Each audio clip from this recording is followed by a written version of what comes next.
My Inventions. Nikola Tesla's Autobiography. At the age of 63, Tesla tells the story of his creative life. First published in 1919 in the Electrical Experimenter magazine. Table of Contents. 1. My early life. 2. My first efforts at invention. 3. My later endeavors. 4. The discovery of the Tesla coil and transformer. 5. The magnifying transmitter. 6. The art of telematics. 1. My early life. The progressive development of man is vitally dependent on invention. It is the most important product of his creative brain. Its ultimate purpose is the complete mastery of mind over the material world, the harnessing of the forces of nature to human needs. This is the difficult task of the inventor, who is often misunderstood and unrewarded. But he finds ample compensation in the pleasing exercises of his powers and in the knowledge of being one of that exceptionally privileged class without whom the race would have long ago perished in the bitter struggle against pitiless elements. Speaking for myself, I have already had more than my full measure of this exquisite enjoyment, so much that for many years my life was little short of continuous rapture. I am credited with being one of the hardest workers, and perhaps I am, if thought is the equivalent of labor, for I have devoted to it almost all of my waking hours. But if work is interpreted to be a definite performance in a specified time according to a rigid rule, then I may be the worst of idlers. Every effort under compulsion demands a sacrifice of life energy. I never paid such a price. On the contrary, I have thrived on my thoughts. In attempting to give a connected and faithful account of my activities in this series of articles, which will be presented with the assistance of the editors of the Electrical Experimenter and are chiefly addressed to our young men readers, I must dwell, however reluctantly, on the impressions of my youth and the circumstances and events which have been instrumental in determining my career. Our first endeavors are purely instinctive, promptings of an imagination vivid and undisciplined. As we grow older, reason asserts itself and we become more and more systematic and designing. But those early impulses, though not immediately productive, are of the greatest moment and may shape our very destinies. Indeed, I feel now that had I understood and cultivated instead of suppressing them, I would have added substantial value to my bequest to the world. But not until I had attained manhood did I realize that I was an inventor. This was due to a number of causes. In the first place, I had a brother who was gifted to an extraordinary degree, one of those rare phenomena of mentality which biological investigation has failed to explain. His premature death left my parents disconsolate. We owned a horse which had been presented to us by a dear friend. It was a magnificent animal of Arabian breed, possessed of almost human intelligence, and was cared for and petted by the whole family, having on one occasion saved my father's life under remarkable circumstances. My father had been called one winter night to perform an urgent duty, and while crossing the mountains, infested by wolves, the horse became frightened and ran away, throwing him violently to the ground. It arrived home bleeding and exhausted, but after the alarm was sounded immediately dashed off again. Returning to the spot, and before the searching party were far on the way, they were met by my father, who had recovered consciousness and remounted, not realizing that he had been lying in the snow for several hours. This horse was responsible for my brother's injuries, from which he died. I witnessed the tragic scene, and although 56 years have elapsed since, my visual impression of it has lost none of its force. The recollection of his attainments made every effort of mine seem dull in comparison. Anything I did that was creditable merely caused my parents to feel their loss more keenly. So I grew up with little confidence in myself. But I was far from being considered a stupid boy, if I am to judge from an incident of which I have still a strong remembrance. One day the aldermen were passing through a street where I was at play with other boys. The oldest of these venerable gentlemen, a wealthy citizen, paused to give a silver piece to each of us. Coming to me, he suddenly stopped and commanded, "Look in my eyes." I met his gaze, my hand outstretched to receive the much-valued coin, when, to my dismay, he said, "No, not much, you can get nothing from me, you are too smart." They used to tell a funny story about me. I had two old aunts with wrinkled faces, one of them having two teeth protruding like the tusks of an elephant, which she buried in my cheek every time she kissed me. Nothing would scare me more than the prospect of being hugged by these as affectionate as unattractive relatives. It happened that while being carried in my mother's arms they asked me who was the prettier of the two. After examining their faces intently, I answered thoughtfully, pointing to one of them, "This here is not as ugly as the other." Then again, I was intended from my very birth for the clerical profession, and this thought constantly oppressed me. I longed to be an engineer, but my father was inflexible.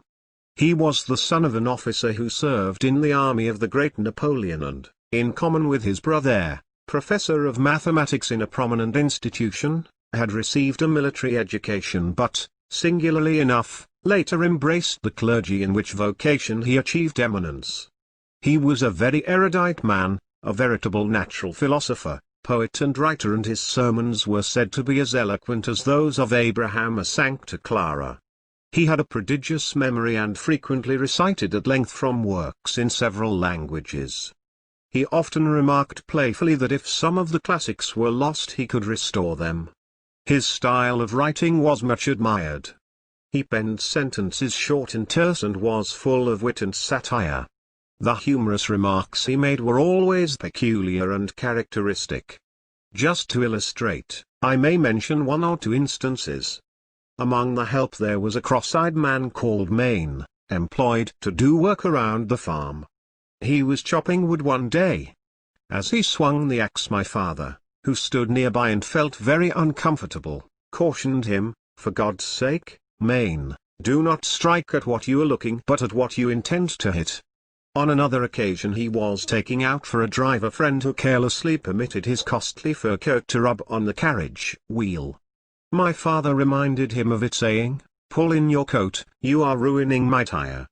He had the odd habit of talking to himself and would often carry on an animated conversation and indulge in heated argument, changing the tone of his voice. A casual listener might have sworn that several people were in the room. Although I must trace to my mother's influence whatever inventiveness I possess, the training he gave me must have been helpful. It comprised all sorts of exercises, as guessing one another's thoughts, discovering the defects of some form or expression, repeating long sentences, or performing mental calculations. These daily lessons were intended to strengthen memory and reason, and especially to develop the critical sense, and were undoubtedly very beneficial. My mother descended from one of the oldest families in the country and a line of inventors. Both her father and grandfather originated numerous implements for household, agricultural and other uses.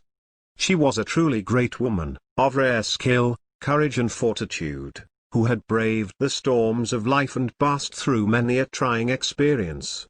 When she was 16 a virulent pestilence swept the country.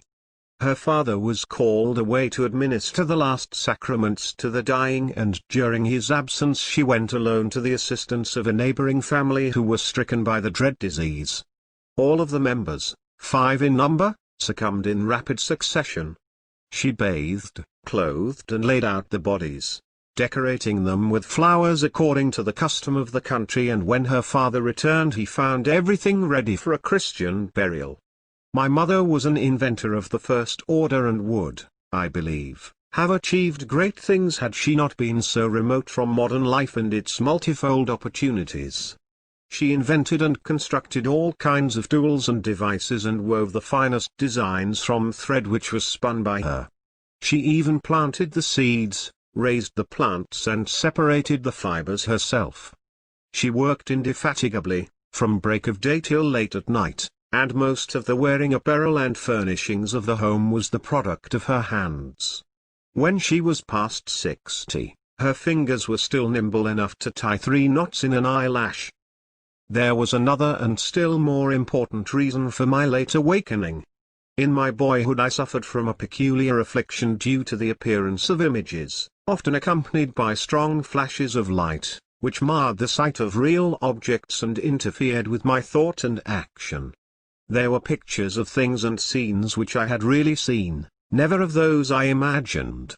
When a word was spoken to me, the image of the object it designated would present itself vividly to my vision, and sometimes I was quite unable to distinguish whether what I saw was tangible or not. This caused me great discomfort and anxiety. None of the students of psychology or physiology whom I have consulted could ever explain satisfactorily these phenomena. They seem to have been unique, although I was probably predisposed, as I know that my brother experienced a similar trouble. The theory I have formulated is that the images were the result of a reflex action from the brain on the retina under great excitation. They certainly were not hallucinations such as are produced in diseased and anguished minds, for in other respects I was normal and composed. To give an idea of my distress, suppose that I had witnessed a funeral or some such nerve-wracking spectacle. Then, inevitably, in the stillness of night, a vivid picture of the scene would thrust itself before my eyes and persist despite all my efforts to banish it. Sometimes it would even remain fixed in space though I pushed my hand through it. If my explanation is correct, it should be able to project on a screen the image of any object one conceives and make it visible. Such an advance would revolutionize all human relations.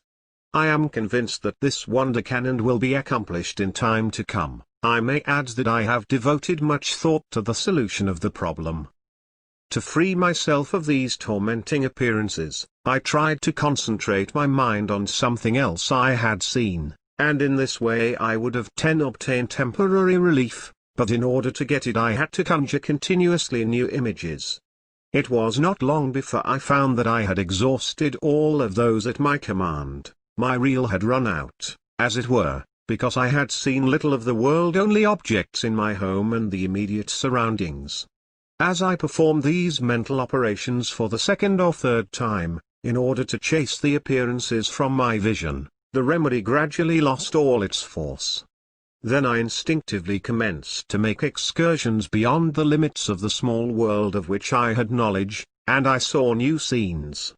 These were at first very blurred and indistinct, and would flit away when I tried to concentrate my attention upon them, but by and by I succeeded in fixing them. They gained in strength and distinctness and finally assumed the concreteness of real things. I soon discovered that my best comfort was attained if I simply went on in my vision farther and farther, getting new impressions all the time, and so I began to travel, of course, in my mind. Every night and sometimes during the day, when alone, I would start on my journeys, see new places, cities and countries, live there, meet people and make friendships and acquaintances, and, however unbelievable, it is a fact that they were just as dear to me as those in actual life and not a bit less intense in their manifestations. This I did constantly until I was about 17, when my thoughts turned seriously to invention. Then I observed to my delight that I could visualize with the greatest facility. I needed no models, drawings or experiments. I could picture them all as real in my mind. Thus I have been led unconsciously to evolve what I consider a new method of materializing inventive concepts and ideas, which is radically opposite to the purely experimental and is in my opinion ever so much more expeditious and efficient. The moment one constructs a device to carry into practice a crude idea, he finds himself unavoidably engrossed with the details and defects of the apparatus. As he goes on improving and reconstructing, his force of concentration diminishes and he loses sight of the great underlying principle. Results may be obtained, but always at the sacrifice of quality. My method is different. I do not rush into actual work. When I get an idea, I start at once building it up in my imagination. I change the construction, make improvements and operate the device in my mind. It is absolutely immaterial to me whether I run my turbine in thought or test it in my shop. I even note if it is out of balance. There is no difference whatever, the results are the same. In this way I am able to rapidly develop and perfect a conception without touching anything. When I have gone so far as to embody in the invention every possible improvement I can think of and see no fault anywhere, I put into concrete form this final product of my brain. Invariably my device works as I conceived that it should, and the experiment comes out exactly as I planned it. In 20 years there has not been a single exception. Why should it be otherwise? Engineering, electrical and mechanical, is positive in results. There is scarcely a subject that cannot be mathematically treated and the effects calculated or the results determined beforehand from the available theoretical and practical data. The carrying out into practice of a crude idea as is being generally done is, I hold, nothing but a waste of energy, money and time. My early affliction had, however, another compensation. The incessant mental exertion developed my powers of observation and enabled me to discover a truth of great importance. I had noted that the appearance of images was always preceded by actual vision of scenes under peculiar and generally very exceptional conditions, and I was impelled on each occasion to locate the original impulse. After a while this effort grew to be almost automatic and I gained great facility in connecting cause and effect. Soon I became aware, to my surprise, that every thought I conceived was suggested by an external impression. Not only this but all my actions were prompted in a similar way. In the course of time it became perfectly evident to me that I was merely an automaton endowed with power of movement, responding to the stimuli of the sense organs and thinking and acting accordingly. The practical result of this was the art of teletomatics, which has been so far carried out only in an imperfect manner. Its latent possibilities will, however, be eventually shown. I have been since years planning self-controlled automata and believe that mechanisms can be produced which will act as if possessed of reason, to a limited degree, and will create a revolution in many commercial and industrial departments. I was about 12 years old when I first succeeded in banishing an image from my vision by willful effort, but I never had any control over the flashes of light to which I have referred. They were, perhaps, my strangest experience and inexplicable. They usually occurred when I found myself in a dangerous or distressing situation, or when I was greatly exhilarated. In some instances I have seen all the air around me filled with tongues of living flame. Their intensity, instead of diminishing, increased with time and seemingly attained a maximum when I was about 25 years old. While in Paris, in 1883, a prominent French manufacturer sent me an invitation to a shooting expedition which I accepted. I had been long confined to the factory and the fresh air had a wonderfully invigorating effect on me. On my return to the city that night I felt a positive sensation that my brain had caught fire. I saw a light as though a small sun was located in it, and I passed the whole night applying cold compressions to my tortured head. Finally the flashes diminished in frequency and force, but it took more than 3 weeks before they wholly subsided. When a second invitation was extended to me my answer was an emphatic no. These luminous phenomena still manifest themselves from time to time, as when a new idea opening up possibilities strikes me, but they are no longer exciting, being of relatively small intensity. When I close my eyes I invariably observe first, a background of very dark and uniform blue, not unlike the sky on a clear but starless night. In a few seconds this field becomes animated with innumerable scintillating flakes of green, arranged in several layers and advancing towards me. Then there appears, to the right, a beautiful pattern of 2 systems of parallel and closely spaced lines, at right angles to one another, in all sorts of colors with yellow, green and gold predominating. Immediately thereafter the lines grow brighter and the whole is thickly sprinkled with dots of twinkling light. This picture moves slowly across the field of vision and in about 10 seconds vanishes to the left, leaving behind a ground of rather unpleasant and inert gray which quickly gives way to a billowy sea of clouds, seemingly trying to mold themselves in living shapes. It is curious that I cannot project a form into this gray until the second phase is reached. Every time, before falling asleep, images of persons or objects flit before my view. When I see them I know that I am about to lose consciousness. If they are absent and refuse to come it means a sleepless night. To what an extent imagination played a part in my early life I may illustrate by another odd experience. Like most children I was fond of jumping and developed an intense desire to support myself in the air. Occasionally a strong wind richly charged with oxygen blew from the mountains rendering my body as light as cork, and then I would leap and float in space for a long time. It was a delightful sensation, and my disappointment was keen when later I undeceived myself. During that period I contracted many strange likes, dislikes and habits, some of which I can trace to external impressions while others are unaccountable. I had a violent aversion against the earrings of women, but other ornaments, as bracelets, pleased me more or less according to design. The sight of a pearl would almost give me a fit, but I was fascinated with the glitter of crystals or objects with sharp edges and plain surfaces. I would not touch the hair of other people except, perhaps, at the point of a revolver. I would get a fever by looking at a peach, and if a piece of camphor was anywhere in the house it caused me the keenest discomfort. Even now I am not insensible to some of these upsetting impulses. When I drop little squares of paper in a dish filled with liquid, I always sense a peculiar and awful taste in my mouth. I counted the steps in my walks and calculated the cubical contents of soup plates, coffee cups and pieces of food, otherwise my meal was unenjoyable. All repeated acts or operations I performed had to be divisible by 3, and if I missed I felt impelled to do it all over again, even if it took hours. Up to the age of 8 years, my character was weak and vacillating. I had neither courage or strength to form a firm resolve. My feelings came in waves and surges and vibrated unceasingly between extremes. My wishes were of consuming force, and like the heads of the Hydra, they multiplied. I was oppressed by thoughts of pain in life and death and religious fear.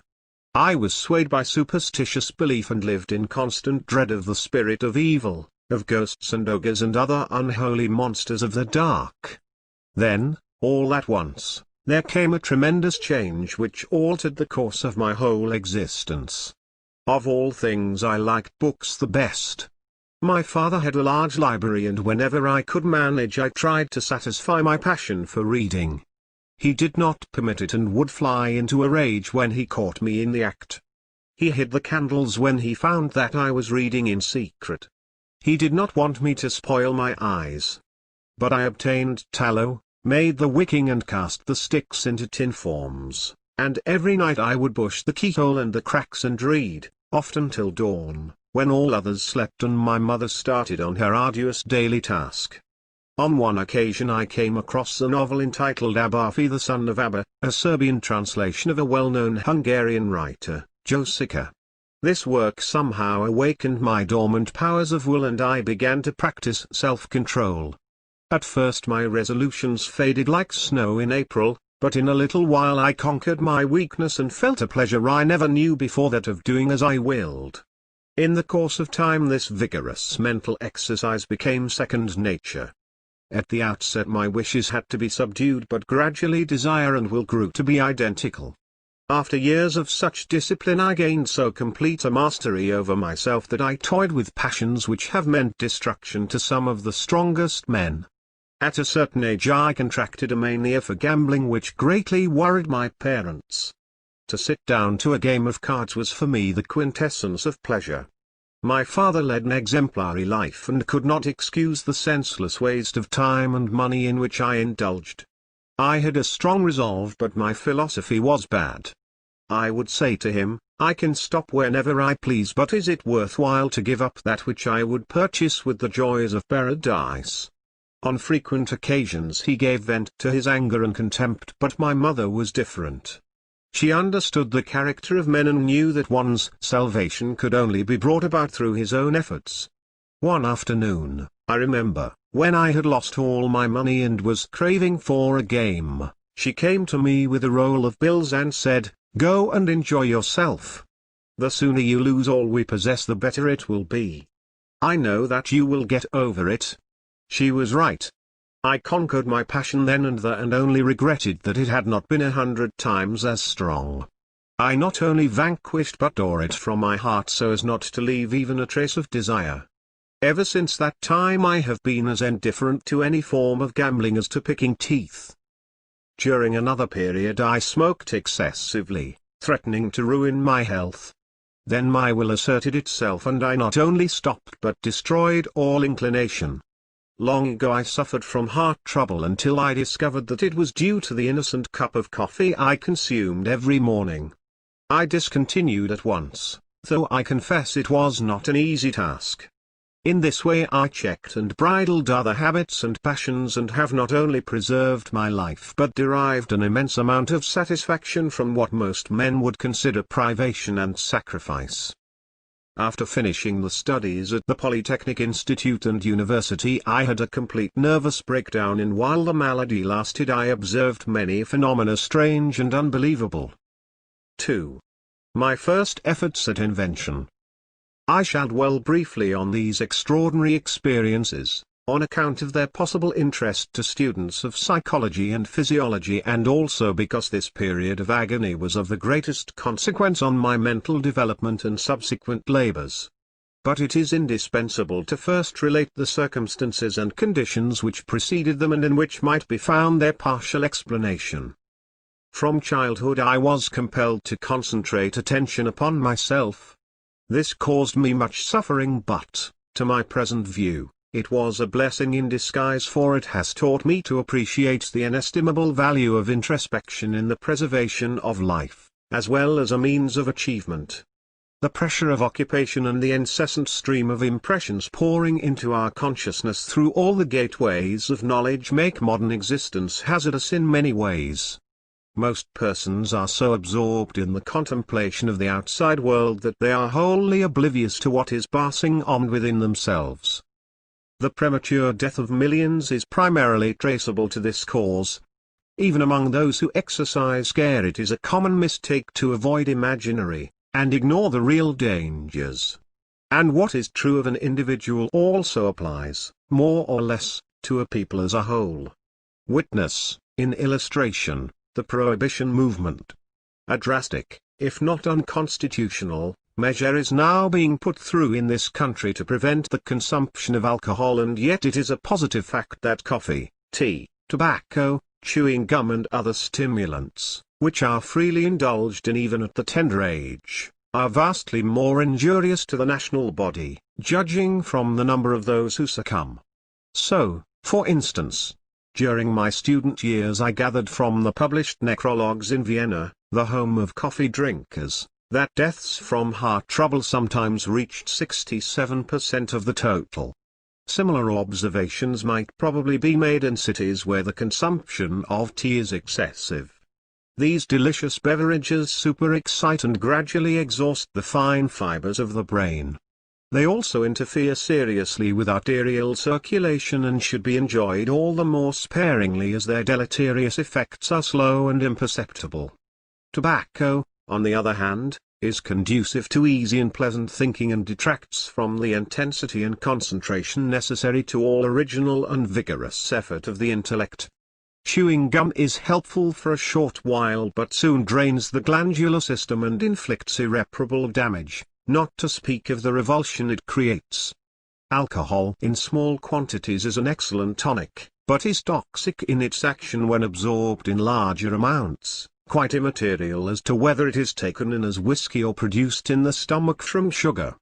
But it should not be overlooked that all these are great eliminators, assisting nature, as they do, in upholding her stern but just law of the survival of the fittest.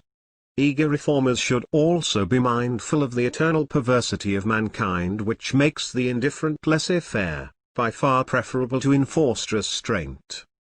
The truth about this is that we need stimulants to do our best work under present living conditions, and that we must exercise moderation and control our appetites and inclinations in every direction. That is what I have been doing for many years, in this way maintaining myself young in body and mind. Abstinence was not always to my liking, but I find ample reward in the agreeable experiences I am now making. just in the hope of converting some to my precepts and convictions. I will recall one or two. A short time ago I was returning to my hotel. It was a bitter cold night, the ground slippery, and no taxi to be had. Half a block behind me followed another man, evidently as anxious as myself to get under cover. Suddenly my legs went up in the air. In the same instant there was a flash in my brain, the nerves responded, the muscles contracted, I swung through 180 degrees and landed on my hands. I resumed my walk as though nothing had happened when the stranger caught up with me. "How old are you?" he asked, surveying me critically. "Oh, about 59, I replied. "What of it?" "Well," said he, "I have seen a cat do this but never a man. About a month since I wanted to order new eyeglasses and went to an oculist who put me through the usual tests. He looked at me incredulously as I read off with ease the smallest print at considerable distance. But when I told him that I was past 60 he gasped in astonishment. Friends of mine often remark that my suits fit me like gloves, but they do not know that all my clothing is made to measurements which were taken nearly 35 years ago and never changed. During this same period my weight has not varied 1 pound. In this connection I may tell a funny story. One evening, in the winter of 1885, Mr. Edison, Edward H. Johnson, the president of the Edison Illuminating Company, Mr. Batchelor, manager of the works, and myself entered a little place opposite 65 Fifth Avenue where the offices of the company were located. Someone suggested guessing weights and I was induced to step on a scale. Edison felt me all over and said, "Tesla weighs 152 pounds. To an ounce," and he guessed it exactly. Stripped I weighed 142 pounds. And that is still my weight. I whispered to Mr. Johnson, "How is it possible that Edison could guess my weight so closely?"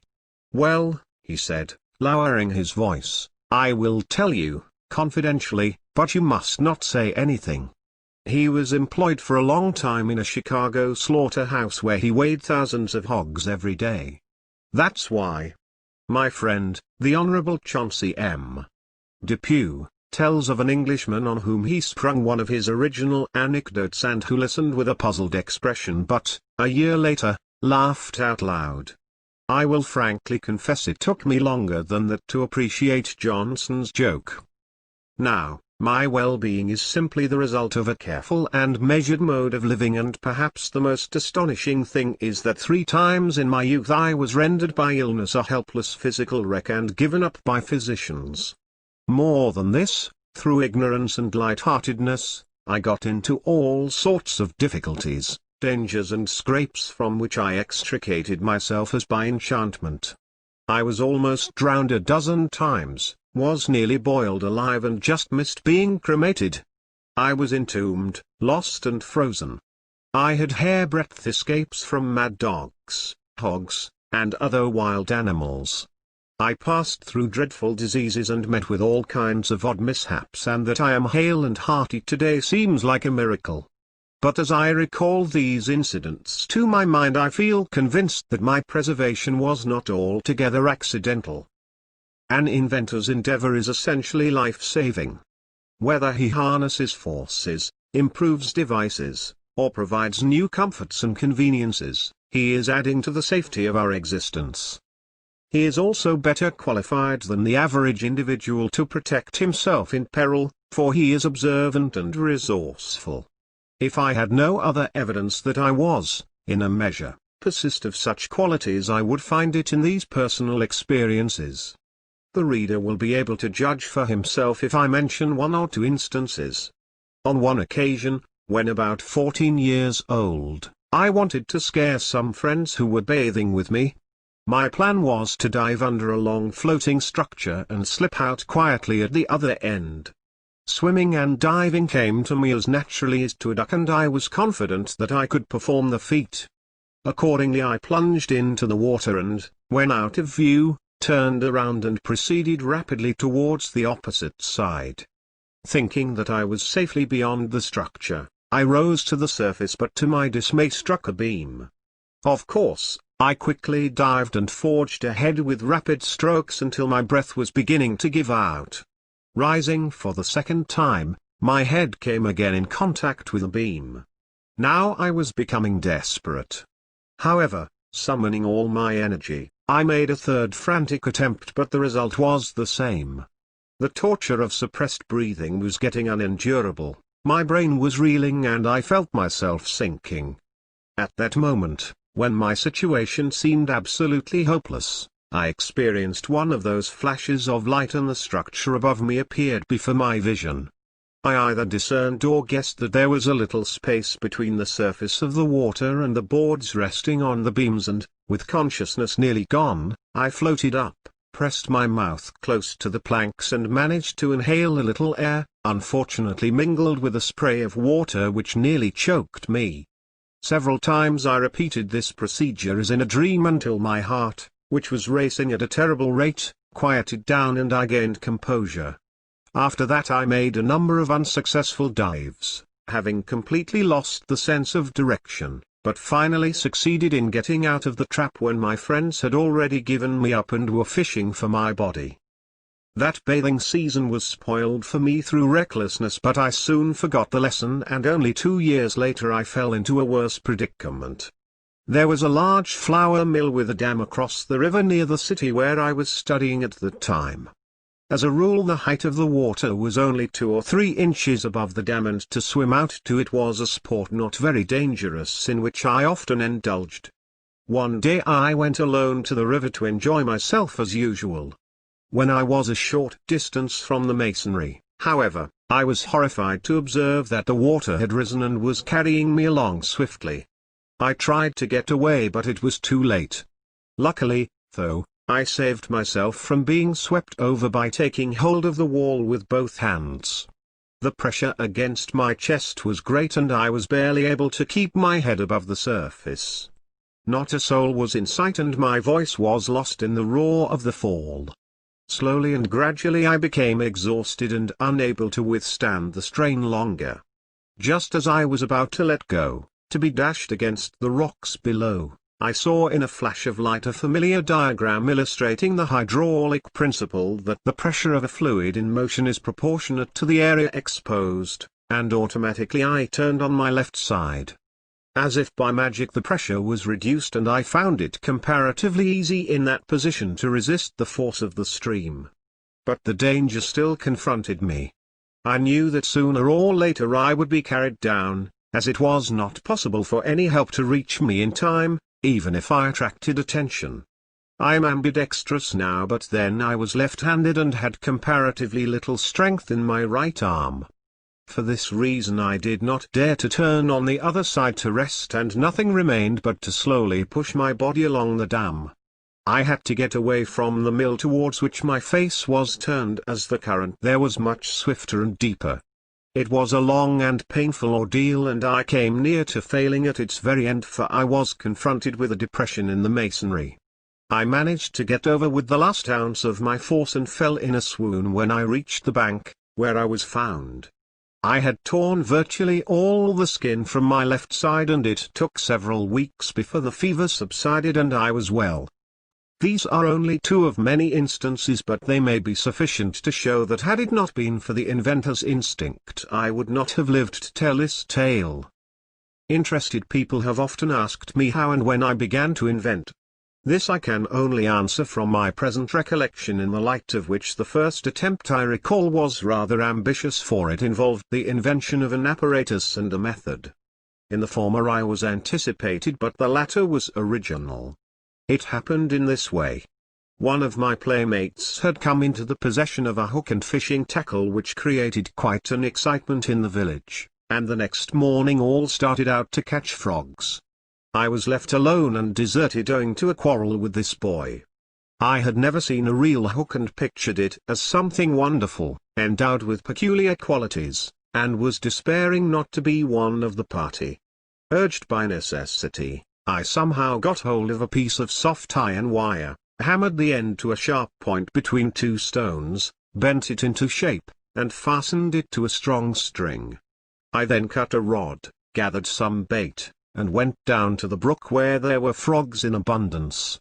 But I could not catch any and was almost discouraged when it occurred to me to dangle the empty hook in front of a frog sitting on a stump. At first he collapsed, but by and by his eyes bulged out and became bloodshot. He swelled to twice his normal size and made a vicious snap at the hook. Immediately I pulled him up. I tried the same thing again and again, and the method proved infallible. When my comrades, who in spite of their fine outfit had caught nothing, came to me, they were green with envy. For a long time I kept my secret and enjoyed the monopoly, but finally yielded to the spirit of Christmas. Every boy could then do the same, and the following summer brought disaster to the frogs.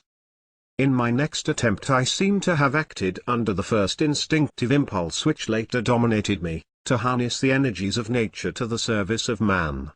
I did this through the medium of Maybugs, or June bugs as they are called in America, which were a veritable pest in that country and sometimes broke the branches of trees by the sheer weight of their bodies. The bushes were black with them. I would attach as many as 4 of them to a cross piece, rotably arranged on a thin spindle, and transmit the motion of the same to a large disc, and so derive considerable power. These creatures were remarkably efficient, for once they were started they had no sense to stop and continued whirling for hours and hours, and the hotter it was the harder they worked. All went well until a strange boy came to the place. He was the son of a retired officer in the Austrian army. That urchin ate Maybugs alive and enjoyed them as though they were the finest Blue Point oysters. That disgusting sight terminated my endeavors in this promising field, and I have never since been able to touch a Maybug or any other insect for that matter. After that, I believe, I undertook to take apart and assemble the clocks of my grandfather. In the former operation I was always successful, but often failed in the latter. So it came that he brought my work to a sudden halt in a manner not too delicate, and it took 30 years before I tackled another clockwork again. Shortly thereafter I went into the manufacture of a kind of pop gun which comprised a hollow tube, a piston, and 2 plugs of hemp. When firing the gun, the piston was pressed against the stomach and the tube was pushed back quickly with both hands. The air between the plugs was compressed and raised to high temperature, and one of them was expelled with a loud report. The art consisted in selecting a tube of the proper taper from the hollow stalks. I did very well with that gun, but my activities interfered with the window panes in our house and met with painful discouragement. If I remember rightly, I then took to carving swords from pieces of furniture which I could conveniently obtain. At that time I was under the sway of the Serbian national poetry and full of admiration for the feats of the heroes. I used to spend hours in mowing down my enemies in the form of corn stalks which ruined the crops and netted me several spankings from my mother. Moreover, these were not of the formal kind but the genuine article. I had all this and more behind me before I was 6 years old, and had passed through 1 year of elementary school in the village of Smiljan where I was born. At this juncture we moved to the little city of Gospic nearby. This change of residence was like a calamity to me. It almost broke my heart apart from our pigeons, chickens and sheep, and our magnificent flock of geese which used to rise to the clouds in the morning and return from the feeding grounds at sundown in battle formation, so perfect that it would have put a squadron of the best aviators of the present day to shame. In our new house I was but a prisoner, watching the strange people I saw through the window blinds. My bashfulness was such that I would rather have faced a roaring lion than one of the city dudes who strolled about. But my hardest trial came on Sunday when I had to dress up and attend the service. There I meet with an accident, the mere thought of which made my blood curdle like sour milk 4 years afterwards. It was my second adventure in a church. Not long before I was entombed for a night in an old chapel on an inaccessible mountain which was visited only once a year. It was an awful experience, but this one was worse. There was a wealthy lady in town, a good but pompous woman, who used to come to the church gorgeously painted up and attired with an enormous train and attendants. One Sunday I had just finished ringing the bell in the belfry and rushed downstairs when this grand dame was sweeping out and I jumped on her train. It tore off with a ripping noise which sounded like a salvo of musketry fired by raw recruits. My father was livid with rage. He gave me a gentle slap on the cheek, the only corporal punishment he ever administered to me, but I almost feel it now.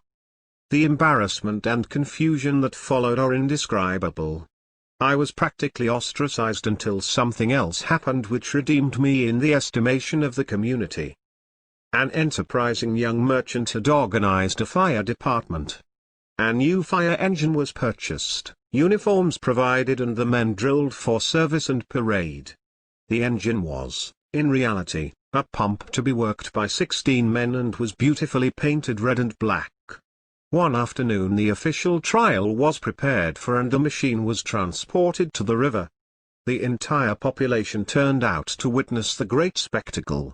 When all the speeches and ceremonies were concluded, the command was given to pump, but not a drop of water came from the nozzle. The professors and experts tried in vain to locate the trouble. The fizzle was complete when I arrived at the scene.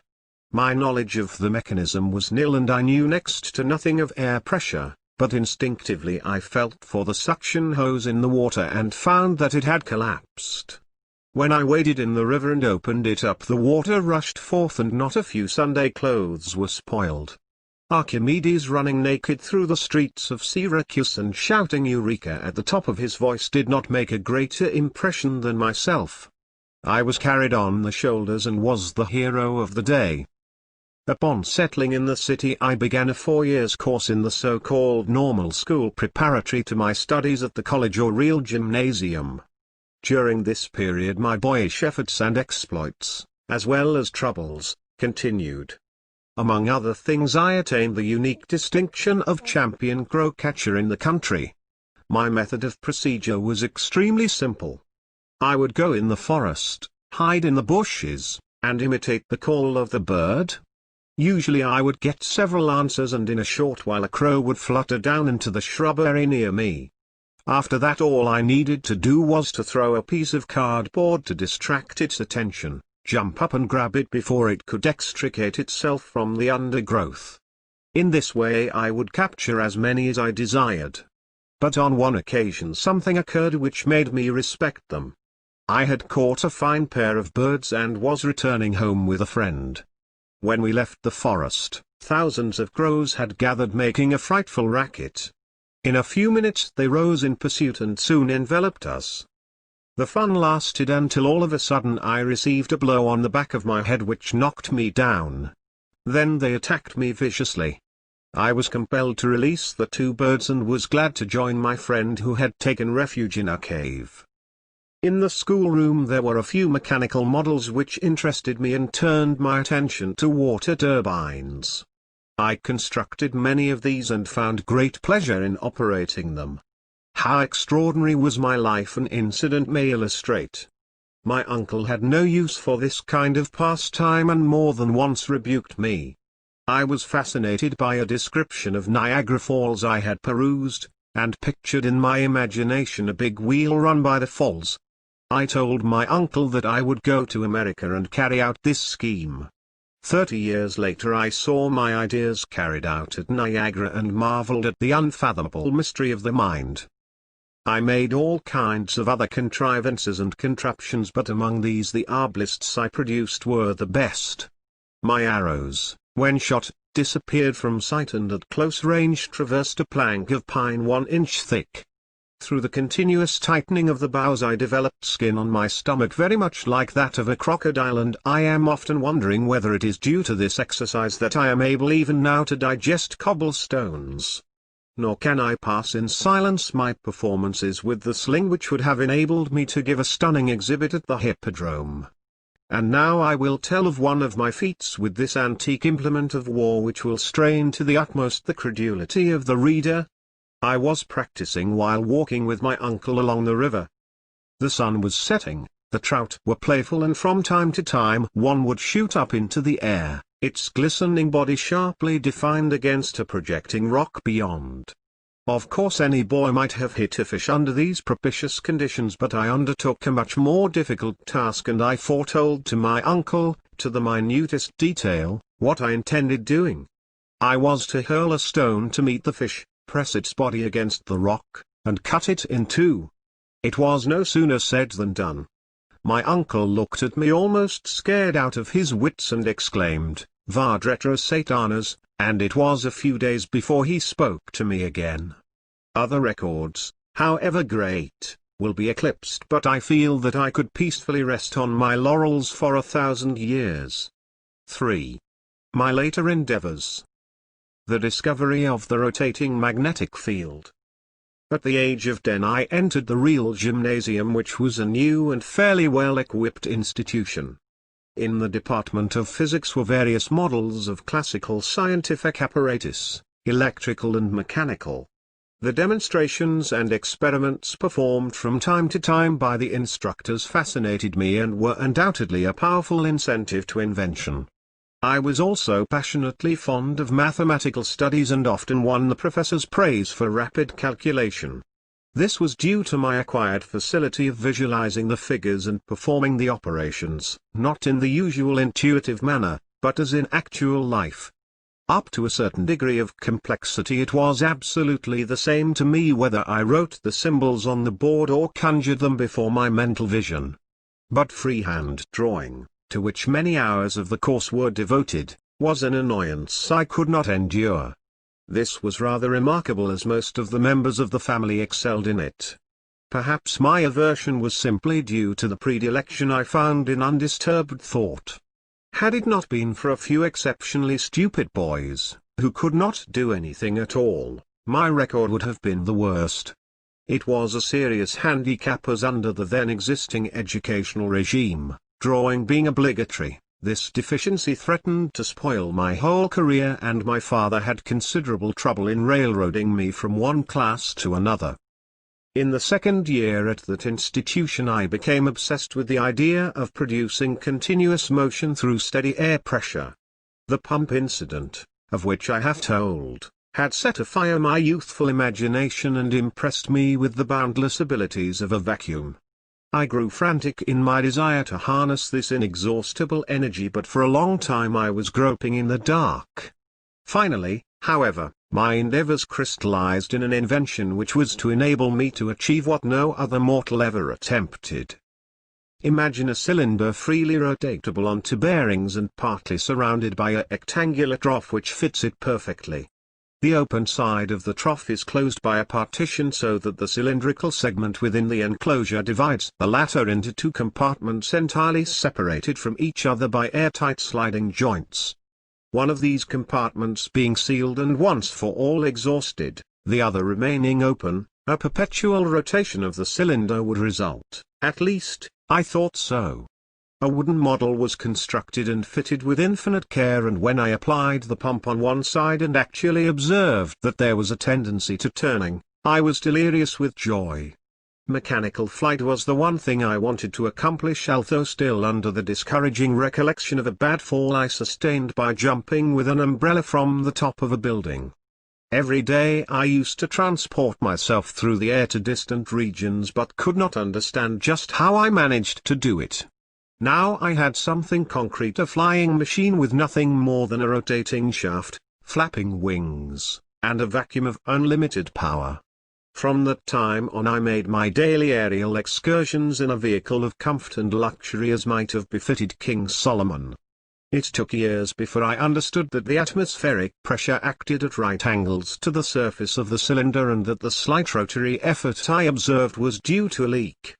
Though this knowledge came gradually, it gave me a painful shock. I had hardly completed my course at the real gymnasium when I was prostrated with a dangerous illness, or rather, a score of them, and my condition became so desperate that I was given up by physicians. During this period I was permitted to read constantly, obtaining books from the public library which had been neglected and entrusted to me for classification of the works and preparation of the catalogues. One day I was handed a few volumes of new literature unlike anything I had ever read before, and so captivating as to make me utterly forget my hopeless state. They were the earlier works of Mark Twain, and to them might have been due the miraculous recovery which followed. 25 years later, when I met Mr. Clemens and we formed a friendship between us, I told him of the experience and was amazed to see that great man of laughter burst into tears. My studies were continued at the Higher Real Gymnasium in Karlstad, Croatia, where one of my aunts resided. She was a distinguished lady, the wife of a colonel who was an old warhorse, having participated in many battles. I never can forget the 3 years I passed at their home. No fortress in time of war was under a more rigid discipline. I was fed like a canary bird. All the meals were of the highest quality and deliciously prepared, but short in quantity by 1000%. The slices of ham cut by my aunt were like tissue paper. When the colonel would put something substantial on my plate, she would snatch it away and say excitedly to him, "Be careful, Nico is very delicate." I had a voracious appetite and suffered like Tantalus. But I lived in an atmosphere of refinement and artistic taste quite unusual for those times and conditions. The land was low and marshy, and malaria fever never left me while there, despite of the enormous amounts of quinine I consumed. Occasionally the river would rise and drive an army of rats into the buildings, devouring everything, even to the bundles of the fierce paprika. These pests were to me a welcome diversion. I thinned their ranks by all sorts of means, which won me the unenviable distinction of rat-catcher in the community. At last, however, my course was completed, the misery ended, and I obtained the certificate of maturity which brought me to the crossroads. During all those years my parents never wavered in their resolve to make me embrace the clergy, the mere thought of which filled me with dread. I had become intensely interested in electricity under the stimulating influence of my professor of physics, who was an ingenious man and often demonstrated the principles by apparatus of his own invention. Among these I recall a device in the shape of a freely rotatable bulb, with tinfoil coatings, which was made to spin rapidly when connected to a static machine. It is impossible for me to convey an adequate idea of the intensity of feeling I experienced in witnessing his exhibitions of these mysterious phenomena. Every impression produced 1,000 echoes in my mind. I wanted to know more of this wonderful force, I longed for experiment and investigation, and resigned myself to the inevitable with aching heart. Just as I was making ready for the long journey home, I received word that my father wished me to go on a shooting expedition. It was a strange request, as he had been always strenuously opposed to this kind of sport. But a few days later I learned that the cholera was raging in that district, and, taking advantage of an opportunity, I returned to Gospic in disregard of my parents' wishes. It is incredible how absolutely ignorant people were as to the causes of this scourge, which visited the country in intervals of from 15 to 20 years. They thought that the deadly agents were transmitted through the air and filled it with pungent odors and smoke. In the meantime they drank the infected water and died in heaps. I contracted the awful disease on the very day of my arrival, and although surviving the crisis, I was confined to bed for 9 months with scarcely any ability to move. My energy was completely exhausted, and for the second time I found myself at death's door. In one of the sinking spells, which was thought to be the last, my father rushed into the room. I still see his pallid face as he tried to cheer me in tones belying his assurance. "Perhaps," I said, "I may get well if you will let me study engineering. You will go to the best technical institution in the world," he solemnly replied, and I knew that he meant it. A heavy weight was lifted from my mind, but the relief would have come too late had it not been for a marvelous cure brought about through a bitter decoction of a peculiar bean.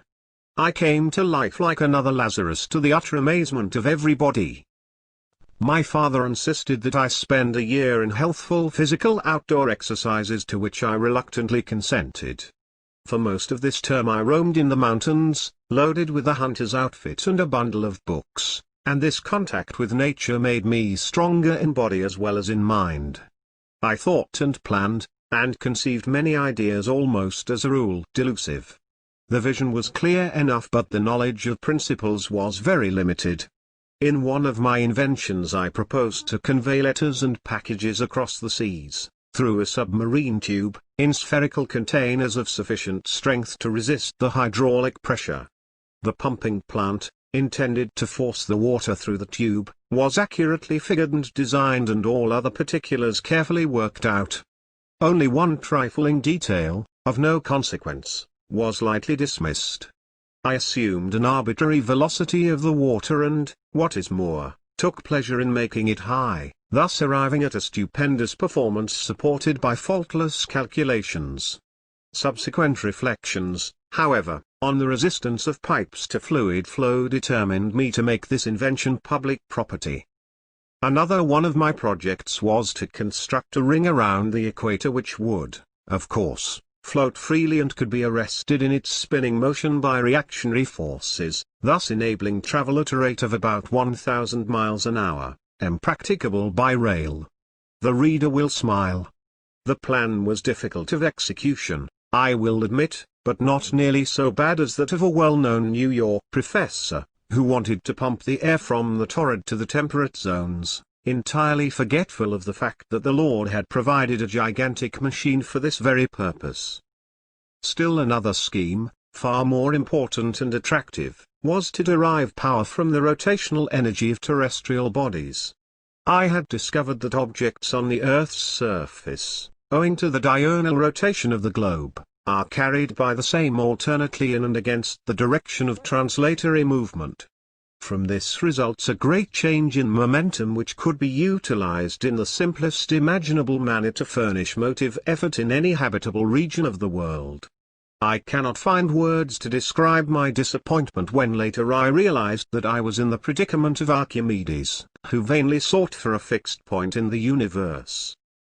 At the termination of my vacation I was sent to the Polytechnic School in Graz, Styria, which my father had chosen as one of the oldest and best reputed institutions. That was the moment I had eagerly awaited, and I began my studies under good auspices and firmly resolved to succeed. My previous training was above the average, due to my father's teaching and opportunities afforded. I had acquired the knowledge of a number of languages and waded through the books of several libraries, picking up information more or less useful. Then again, for the first time, I could choose my subjects as I liked, and freehand drawing was to bother me no more. I had made up my mind to give my parents a surprise, and during the whole first year regularly started my work at 3 o'clock in the morning and continued until 11 at night, no Sundays or holidays excepted. As most of my fellow students took things easily, naturally enough I eclipsed all records. In the course of that year one passed through 9 exams and the professors thought I deserved more than the highest qualifications. Armed with their flattering certificates, I went home for a short rest, expecting a triumph, and was mortified when my father made light of these hard-won honors. That almost killed my ambition, but later, after he had died, I was pained to find a package of letters which the professors had written him to the effect that unless he took me away from the institution I would be killed through overwork. Thereafter I devoted myself chiefly to physics, mechanics and mathematical studies, spending the hours of leisure in the libraries. I had a veritable run an ear for finishing whatever I began, which often got me into difficulties. On one occasion I started to read the works of Voltaire when I learned, to my dismay, that there were close on 100 large volumes in small print which that monster had written while drinking 72 cups of black coffee per diem. It had to be done, but when I laid aside the last book I was very glad, and said, never more. My first year's showing had won me the appreciation and friendship of several professors. Among these were Professor Rogner, who was teaching arithmetical subjects and geometry, Professor Poischl, who held the chair of theoretical and experimental physics, and Dr. Al, who taught integral calculus and specialized in differential equations. This scientist was the most brilliant lecturer to whom I ever listened. He took a special interest in my progress and would frequently remain for an hour or two in the lecture room, giving me problems to solve, in which I delighted. To him I explained a flying machine I had conceived, not an illusionary invention, but one based on sound, scientific principles, which has become realizable through my turbine and will soon be given to the world. Both Professors Rogner and Poeschl were curious men. The former had peculiar ways of expressing himself, and whenever he did so there was a riot, followed by a long and embarrassing pause. Professor Poeschl was a methodical and thoroughly grounded German.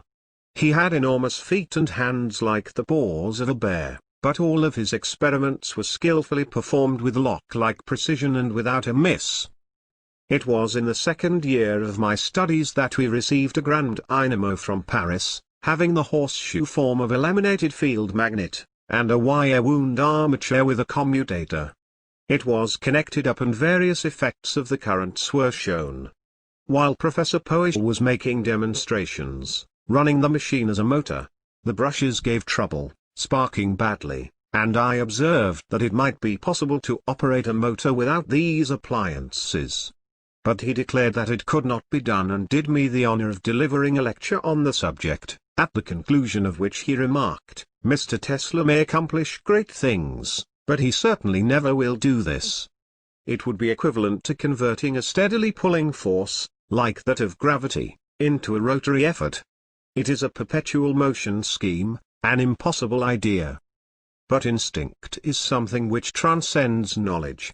We have, undoubtedly, certain finer fibers that enable us to perceive truths when logical deduction, or any other willful effort of the brain, is futile.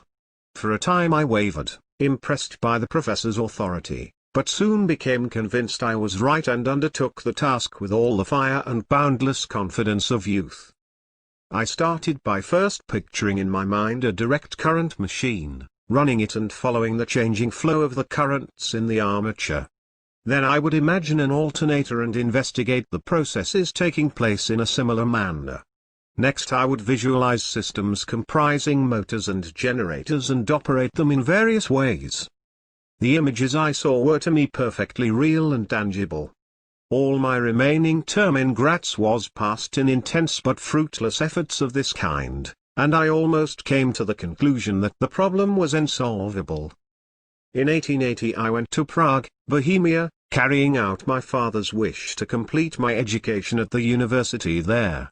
It was in that city that I made a decided advance, which consisted in detaching the commutator from the machine and studying the phenomena in this new aspect, but still without result. In the year following there was a sudden change in my views of life. I realized that my parents had been making too great sacrifices on my account and resolved to relieve them of the burden. The wave of the American telephone had just reached the European continent and the system was to be installed in Budapest, Hungary. It appeared an ideal opportunity, all the more as a friend of our family was at the head of the enterprise. It was here that I suffered the complete breakdown of the nerves to which I have referred. What I experienced during the period of that illness surpasses all belief. My sight and hearing were always extraordinary. I could clearly discern objects in the distance when others saw no trace of them. Several times in my boyhood I saved the houses of our neighbors from fire by hearing the faint crackling sounds which did not disturb their sleep, and calling for help.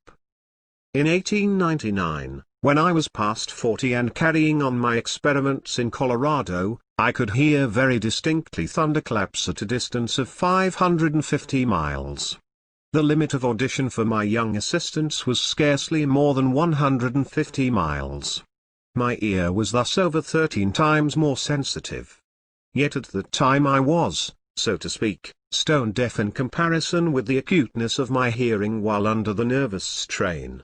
In Budapest I could hear the ticking of a watch with 3 rooms between me and the timepiece. A fly alighting on a table in the room would cause a dull thud in my ear. A carriage passing at a distance of a few miles fairly shook my whole body. The whistle of a locomotive 20 or 30 miles away made the bench or chair on which I sat vibrate so strongly that the pain was unbearable. The ground under my feet trembled continuously. I had to support my bed on rubber cushions to get any rest at all. The roaring noises from near and far often produced the effect of spoken words which would have frightened me had I not been able to resolve them into their accidental components. The sun's rays, when periodically intercepted, would cause blows of such force on my brain that they would stun me. I had to summon all my willpower to pass under a bridge or other structure as I experienced a crushing pressure on the skull. In the dark I had the sense of a bat and could detect the presence of an object at a distance of 12 feet by a peculiar creepy sensation on the forehead. My pulse varied from a few to 260 beats and all the tissues of the body quivered with twitchings and tremors, which was perhaps the hardest to bear. A renowned physician who gave me daily large doses of bromide of potassium pronounced my malady unique and incurable. It is my eternal regret that I was not under the observation of experts in physiology and psychology at that time. I clung desperately to life, but never expected to recover. Can anyone believe that so hopeless a physical wreck could ever be transformed into a man of astonishing strength and tenacity, able to work 38 years almost without a day's interruption, and find himself still strong and fresh in body and mind? Such is my case. A powerful desire to live and to continue the work, and the assistance of a devoted friend and athlete accomplished the wonder. My health returned and with it the vigor of mind. In attacking the problem again I almost regretted that the struggle was soon to end. I had so much energy to spare. When I undertook the task it was not with the resolve such as men often make. With me it was a sacred vow, a question of life and death. I knew that I would perish if I failed. Now I felt that the battle was won. Back in the deep recesses of the brain was the solution, but I could not yet give it outward expression. One afternoon, which is ever present in my recollection, I was enjoying a walk with my friend in the city park and reciting poetry. At that age I knew entire books by heart, word for word. One of these was Goethe's Faust. The sun was just setting and reminded me of the glorious passage. Sei ruckt und wie eicht, der Tag ist überlebt, dort eilt sei hin und fort neues Leben. Oh, das kein Flügel mich vom Boden hebt hinweg und immer nach zustreben. Einzelne Traumindersen seien weicht, ach, zu de Geistsflügeln word so liegt kein körperlicher Flügel sich gesellen. The glow retreats, done is the day of toil, it yonder hastes, new fields of life exploring, that no wing can lift me from the soil upon its track to follow soaring. A glorious dream. Though now the glories fade. Alas! The wings that lift the mind no aid of wings to lift the body can bequeath me. As I uttered these inspiring words the idea came like a flash of lightning and in an instant the truth was revealed. I drew with a stick on the sand the diagrams shown 6 years later in my address before the American Institute of Electrical Engineers, and my companion understood them perfectly. The images I saw were wonderfully sharp and clear and had the solidity of metal and stone, so much so that I told him, "See my motor here, watch me reverse it." I cannot begin to describe my emotions. Pygmalion seeing his statue come to life could not have been more deeply moved. 1,000 secrets of nature which I might have stumbled upon accidentally I would have given for that one which I had wrested from her against all odds and at the peril of my existence. 4. The discovery of the Tesla coil and transformer. For a while I gave myself up entirely to the intense enjoyment of picturing machines and devising new forms. It was a mental state of happiness about as complete as I have ever known in life. Ideas came in an uninterrupted stream and the only difficulty I had was to hold them fast. The pieces of apparatus I conceived were to me absolutely real and tangible in every detail, even to the minute marks and signs of wear. I delighted in imagining the motors constantly running, for in this way they presented to mind's eye a more fascinating sight. When natural inclination develops into a passionate desire, one advances towards his goal in 7-league boots. In less than 2 months I evolved virtually all the types of motors and modifications of the system which are now identified with my name. It was, perhaps, providential that the necessities of existence commanded a temporary halt to this consuming activity of the mind. I came to Budapest prompted by a premature report concerning the telephone enterprise and, as irony of fate willed it, I had to accept a position as draftsman in the Central Telegraph Office of the Hungarian government at a salary which I deem it my privilege not to disclose. Fortunately, I soon won the interest of the Inspector-in-Chief and was thereafter employed on calculations, designs and estimates in connection with new installations, until the telephone exchange was started, when I took charge of the same. The knowledge and practical experience I gained in the course of this work was most valuable, and the employment gave me ample opportunities for the exercise of my inventive faculties. I made several improvements in the central station apparatus and perfected a telephone repeater or amplifier which was never patented or publicly described but would be creditable to me even today. In recognition of my efficient assistance, the organizer of the undertaking, Mr. Puskas, upon disposing of his business in Budapest, offered me a position in Paris which I gladly accepted. I never can forget the deep impression that Magic City produced on my mind. For several days after my arrival I roamed through the streets in utter bewilderment of the new spectacle. The attractions were many and irresistible, but, alas, the income was spent as soon as received.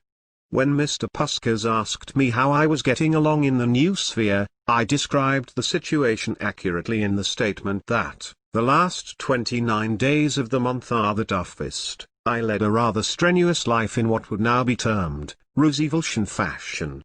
Every morning, regardless of weather, I would go from the Boulevard Street Marcel, where I resided, to a bathing house on the Seine, plunge into the water, loop the circuit 27 times and then walk an hour to reach Ivry, where the company's factory was located.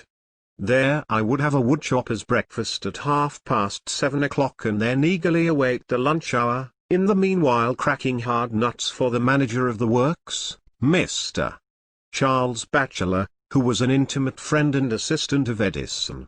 Here I was thrown in contact with a few Americans who fairly fell in love with me because of my proficiency in billiards. To these men I explained my invention, and one of them, Mr. D. Cunningham, foreman of the mechanical department, offered to form a stock company.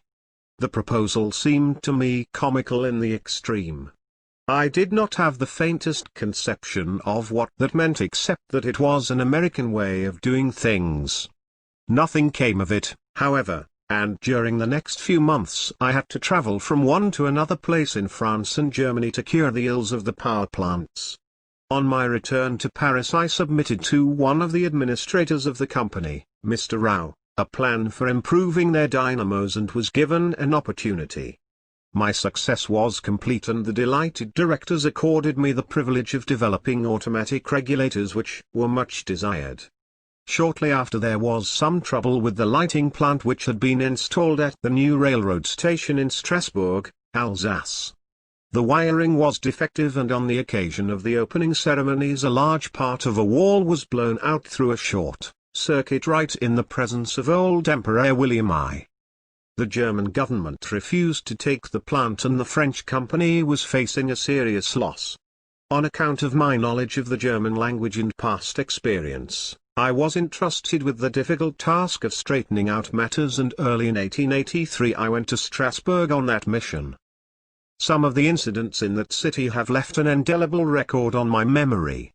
By a curious coincidence, a number of men who subsequently achieved fame, lived there about that time. In later life I used to say, there were bacteria of greatness in that old town. Others caught the disease but I escaped. The practical work, correspondence, and conferences with officials kept me preoccupied day and night, but, as soon as I was able to manage, I undertook the construction of a simple motor in a mechanical shop opposite the railroad station, having brought with me from Paris some material for that purpose. The consummation of the experiment was, however, delayed until the summer of that year, when I finally had the satisfaction of seeing rotation effected by alternating currents of different phase, and without sliding contacts or commutator, as I had conceived a year before. It was an exquisite pleasure, but not to compare with the delirium of joy following the first revelation. Among my new friends was the former mayor of the city, Mr. Borzin, whom I had already in a measure acquainted with this and other inventions of mine, and whose support I endeavored to enlist. He was sincerely devoted to me and put my project before several wealthy persons, but, to my mortification, found no response. He wanted to help me in every possible way, and the approach of the 1st of July, 1919, happens to remind me of a form of assistance I received from that charming man, which was not financial but none the less appreciated. In 1870, when the Germans invaded the country, Mr. Borzin had buried a good-sized allotment of streetestave of 1801, and he came to the conclusion that he knew no worthier person than myself to consume that precious beverage. This, I may say, is one of the unforgettable incidents to which I have referred. My friend urged me to return to Paris as soon as possible and seek support there. This I was anxious to do, but my work and negotiations were protracted owing to all sorts of petty obstacles I encountered, so that at times the situation seemed hopeless. Just to give an idea of German thoroughness and efficiency, I may mention here a rather funny experience. An incandescent lamp of 16 cp. was to be placed in a hallway, and upon selecting the proper location I ordered the monteur to run the wires. After working for a while he concluded that the engineer had to be consulted, and this was done.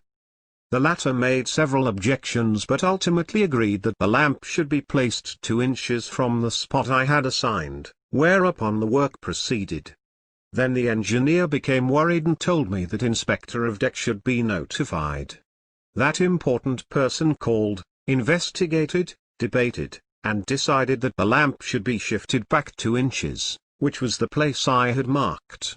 It was not long, however, before Deck got cold feet himself and advised me that he had informed Ober-Inspector Hieronymus of the matter and that I should await his decision. It was several days before the Ober-Inspector was able to free himself of other pressing duties, but at last he arrived and a 2-hour debate followed, when he decided to move the lamp 2 inches farther.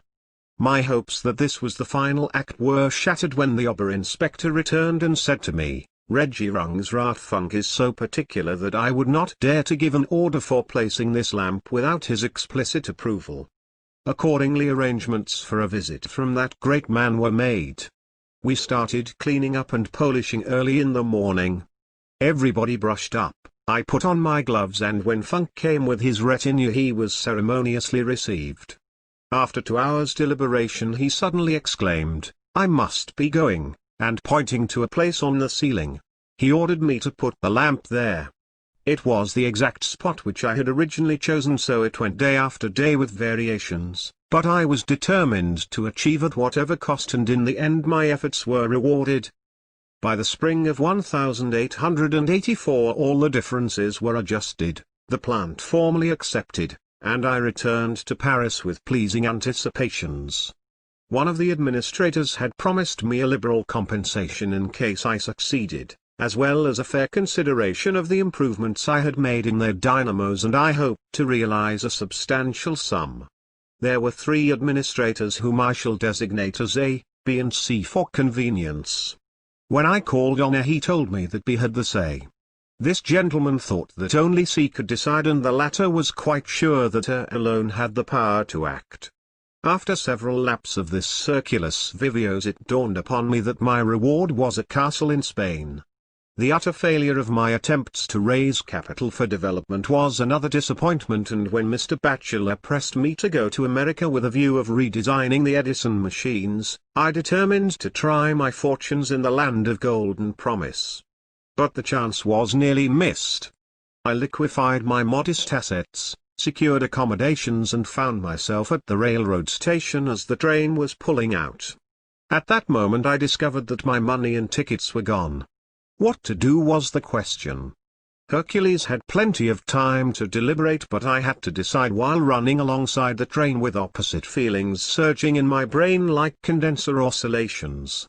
Resolve, helped by dexterity, one out in the nick of time, and upon passing through the usual experiences, as trivial as unpleasant, I managed to embark for New York with the remnants of my belongings, some poems and articles I had written, and a package of calculations relating to solutions of an unsolvable integral and to my flying machine. During the voyage I sat most of the time at the stern of the ship watching for an opportunity to save somebody from a watery grave, without the slightest thought of danger. Later, when I had absorbed some of the practical American sense, I shivered at the recollection and marveled at my former folly. I wish that I could put in words my first impressions of this country. In the Arabian tales I read how genii transported people into a land of dreams to live through delightful adventures. My case was just the reverse. The genii had carried me from a world of dreams into one of realities. What I had left was beautiful, artistic and fascinating in every way. What I saw here was machined, rough and unattractive. A burly policeman was twirling his stick, which looked to me as big as a log.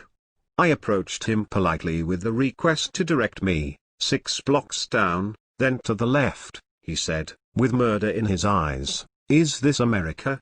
I asked myself in painful surprise. It is a century behind Europe in civilization.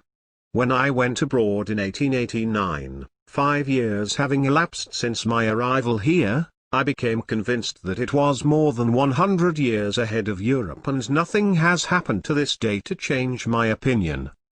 The meeting with Edison was a memorable event in my life. I was amazed at this wonderful man who, without early advantages and scientific training, had accomplished so much. I had studied a dozen languages, delved in literature and art, and had spent my best years in libraries reading all sorts of stuff that fell into my hands, from Newton's Principia to the novels of Paul de Koch, and felt that most of my life had been squandered. But it did not take long before I recognized that it was the best thing I could have done. Within a few weeks I had won Edison's confidence, and it came about in this way. The SS Oregon, the fastest passenger steamer at that time, had both of its lighting machines disabled and its sailing was delayed. As the superstructure had been built after their installation, it was impossible to remove them from the hold. The predicament was a serious one, and Edison was much annoyed. In the evening I took the necessary instruments with me and went aboard the vessel, where I stayed for the night. The dynamos were in bad condition, having several short circuits and breaks, but with the assistance of the crew I succeeded in putting them in good shape. At 5 o'clock in the morning, when passing along Fifth Avenue on my way to the shop, I met Edison with Batchelor and a few others as they were returning home to retire. "Here is our Parisian running around at night," he said. When I told him that I was coming from the Oregon and had repaired both machines, he looked at me in silence and walked away without another word. But when he had gone some distance I heard him remark, "Batchelor, this is a d*n good man," and from that time on I had full freedom in directing the work. For nearly a year my regular hours were from 10:30 a.m. until 5 o'clock the next morning without a day's exception. Edison said to me, "I have had many hard-working assistants, but you take the cake." During this period I designed 24 different types of standard machines with short cores and of uniform pattern, which replaced the old ones. The manager had promised me $50,000 on the completion of this task, but it turned out to be a practical joke. This gave me a painful shock and I resigned my position. Immediately thereafter some people approached me with the proposal of forming an arclight company under my name, to which I agreed. Here finally was an opportunity to develop the motor, but when I broached the subject to my new associates they said, "No, we want the arc lamp. We don't care for this alternating current of yours." In 1886 my system of arc lighting was perfected and adopted for factory and municipal lighting, and I was free, but with no other possession than a beautifully engraved certificate of stock of hypothetical value.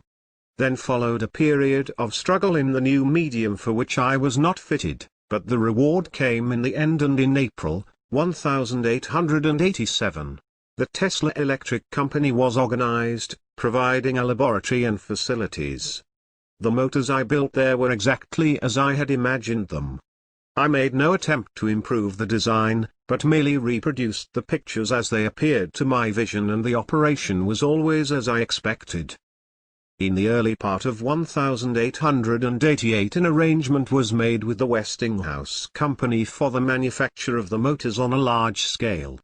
But great difficulties had still to be overcome. My system was based on the use of low-frequency currents, and the Westinghouse experts had adopted 133 cycles with the object of securing advantages in the transformation. They did not want to depart from their standard forms of apparatus, and my efforts had to be concentrated upon adapting the motor to these conditions. Another necessity was to produce a motor capable of running efficiently at this frequency onto wires, which was not easy of accomplishment. At the close of 1889, however, my services in Pittsburgh being no longer essential, I returned to New York and resumed experimental work in a laboratory on Grand Street, where I began immediately the design of high-frequency machines. The problems of construction in this unexplored field were novel and quite peculiar, and I encountered many difficulties. I rejected the inductor type, fearing that it might not yield perfect sine waves, which were so important to resonant action. Had it not been for this, I could have saved myself a great deal of labor. Another discouraging feature of the high-frequency alternator seemed to be the inconstancy of speed, which threatened to impose serious limitations to its use. I had already noted in my demonstrations before the American Institution of Electrical Engineers that several times the tune was lost, necessitating readjustment, and did not yet foresee, what I discovered long afterwards, a means of operating a machine of this kind at a speed constant to such a degree as not to vary more than a small fraction of one revolution between the extremes of load. From many other considerations, it appeared desirable to invent a simpler device for the production of electric oscillations. In 1856 Lord Kelvin had exposed the theory of the condenser discharge, but no practical application of that important knowledge was made. I saw the possibilities and undertook the development of induction apparatus on this principle. My progress was so rapid as to enable me to exhibit at my lecture in 1891 a coil giving sparks of 5 inches. On that occasion I frankly told the engineers of a defect involved in the transformation by the new method, namely, the loss in the spark gap. Subsequent investigation showed that no matter what medium is employed, be it air, hydrogen, mercury vapor, oil, or a stream of electrons, the efficiency is the same. It is a law very much like that governing the conversion of mechanical energy. We may drop a weight from a certain height vertically down or carry it to the lower level along any devious path. It is immaterial insofar as the amount of work is concerned. Fortunately, however, this drawback is not fatal, as by proper proportioning of the resonant circuits an efficiency of 85% is attainable. Since my early announcement of the invention, it has come into universal use and wrought a revolution in many departments. But a still greater future awaits it. When in 1900 I obtained powerful discharges of 100 feet and flashed a current around the globe, I was reminded of the first tiny spark I observed in my Grand Street laboratory, and was thrilled by sensations akin to those I felt when I discovered the rotating magnetic field. 5. The magnifying transmitter. As I review the events of my past life, I realize how subtle are the influences that shape our destinies. An incident of my youth may serve to illustrate. One winter's day I managed to climb a steep mountain, in company with other boys. The snow was quite deep and a warm southerly wind made it just suitable for our purpose. We amused ourselves by throwing balls which would roll down a certain distance, gathering more or less snow, and we tried to outdo one another in this exciting sport. Suddenly a ball was seen to go beyond the limit, swelling to enormous proportions until it became as big as a house and plunged thundering into the valley below with a force that made the ground tremble. I looked on spellbound, incapable of understanding what had happened. For weeks afterward the picture of the avalanche was before my eyes, and I wondered how anything so small could grow to such an immense size. Ever since that time the magnification of feeble actions fascinated me, and when, years later, I took up the experimental study of mechanical and electrical resonance, I was keenly interested from the very start. Possibly, had it not been for that early powerful impression, I might not have followed up the little spark I obtained with my coil and never developed my best invention, the true history of which I'll tell here for the first time. Lion hunters have often asked me which of my discoveries I prize most. This depends on the point of view. Not a few technical men, very able in their special departments, but dominated by a pedantic spirit and nearsighted, have asserted that excepting the induction motor I had given to the world little of practical use. This is a grievous mistake. A new idea must not be judged by its immediate results. My alternating system of power transmission came at a psychological moment, as a long-sought answer to pressing industrial questions, and although considerable resistance had to be overcome and opposing interests reconciled, as usual, the commercial introduction could not be long delayed. Now, compare this situation with that confronting my turbine, for example. One should think that so simple and beautiful an invention, possessing many features of an ideal motor, should be adopted at once and, undoubtedly, it would under similar conditions. But the prospective effect of the rotating field was not to render worthless existing machinery, on the contrary, it was to give it additional value.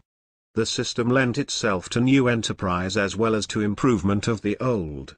My turbine is an advance of a character entirely different. It is a radical departure in the sense that its success would mean the abandonment of the antiquated types of prime movers on which billions of dollars have been spent. Under such circumstances the progress must needs be slow, and perhaps the greatest impediment is encountered in the prejudicial opinions created in the minds of experts by organized opposition. Only the other day I had a disheartening experience when I met my friend and former assistant, Charles F. Scott, now professor of electrical engineering at Yale. I had not seen him for a long time and was glad to have an opportunity for a little chat at my office.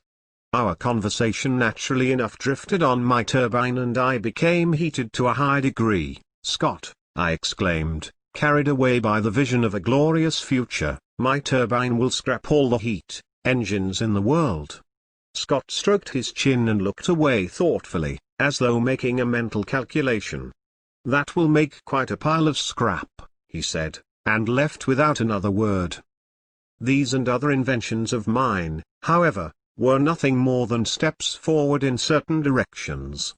In evolving them I simply followed the inborn sense to improve the present devices without any special thought of our far more imperative necessities.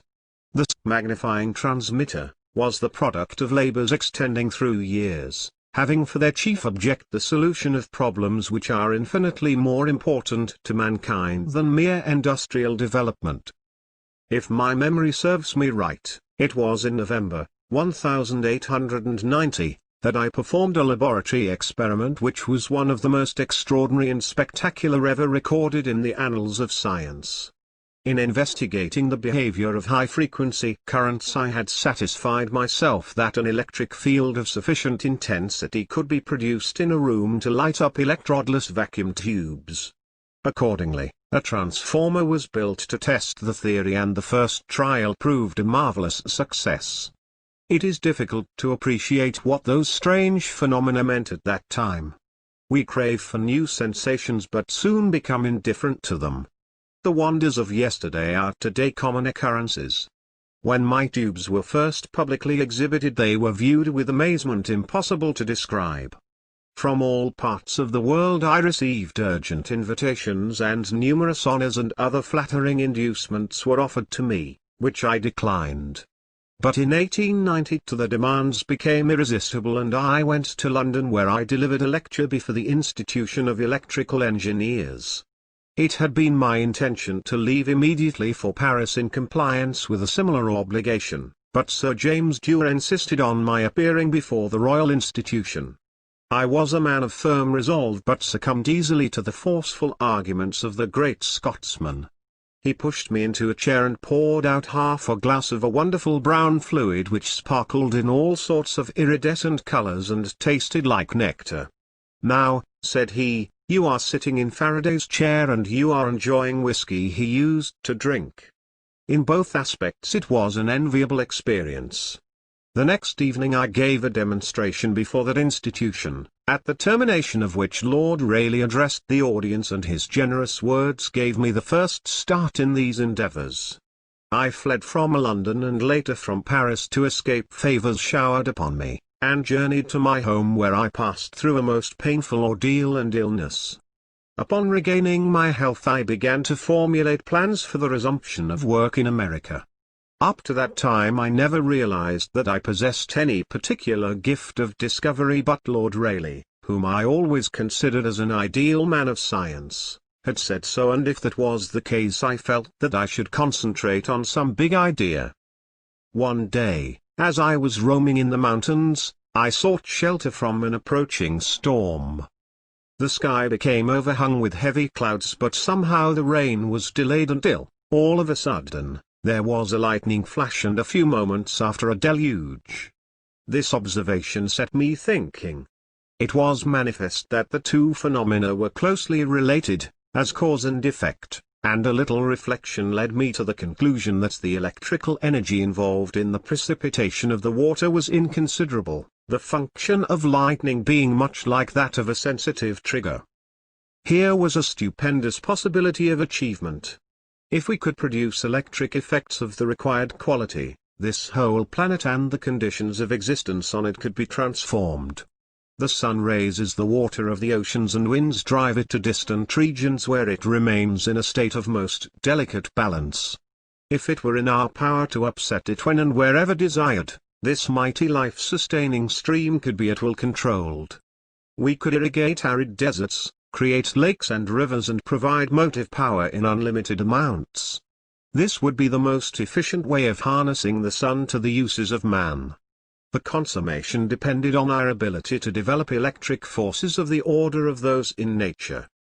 It seemed a hopeless undertaking, but I made up my mind to try it, and immediately on my return to the United States, in the summer of 1892, work was begun, which was to me all the more attractive, because a means of the same kind was necessary for the successful transmission of energy without wires.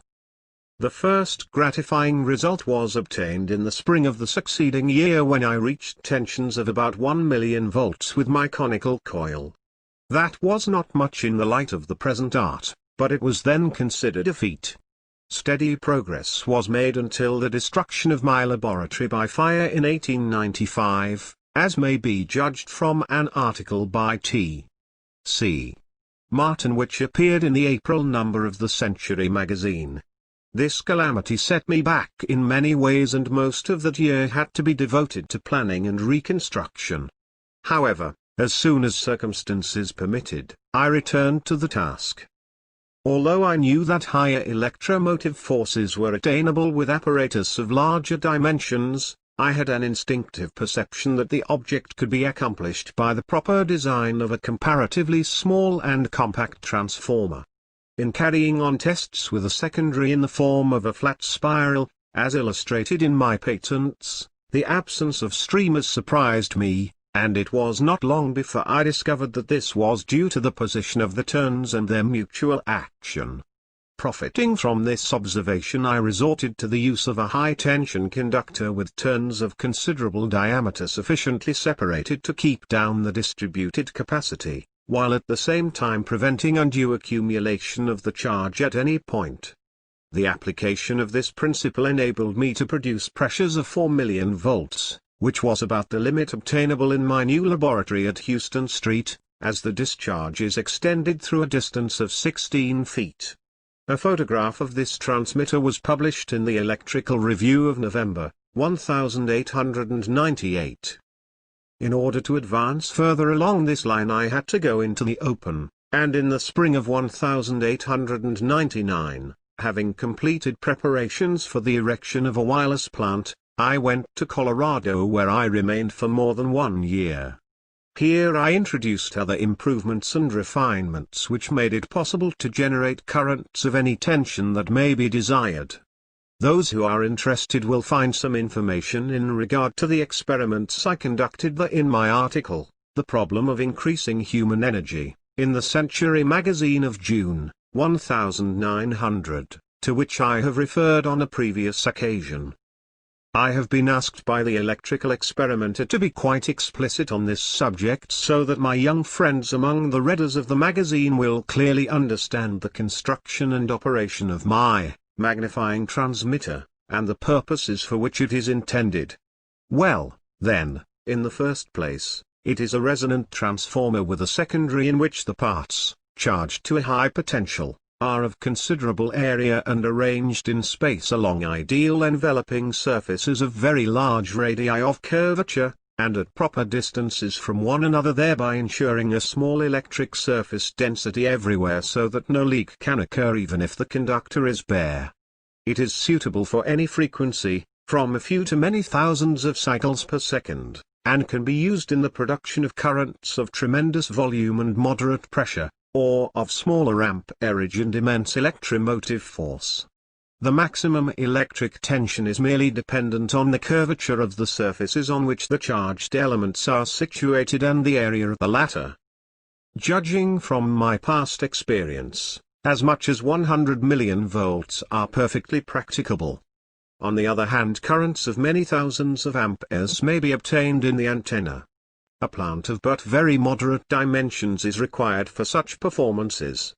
Theoretically, a terminal of less than 90 feet in diameter is sufficient to develop an electromotive force of that magnitude, while for antenna currents of from 2,000–4,000 amperes at the usual frequencies it need not be larger than 30 feet in diameter.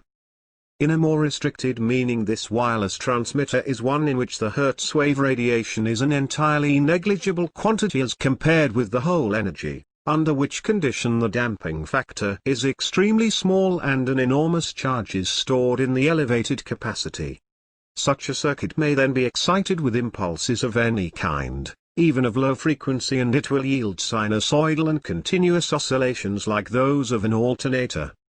Taken in the narrowest significance of the term, however, it is a resonant transformer which, besides possessing these qualities, is accurately proportioned to fit the globe and its electrical constants and properties, by virtue of which design it becomes highly efficient and effective in the wireless transmission of energy.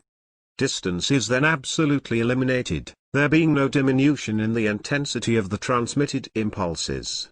It is even possible to make the actions increase with the distance from the plant according to an exact mathematical law.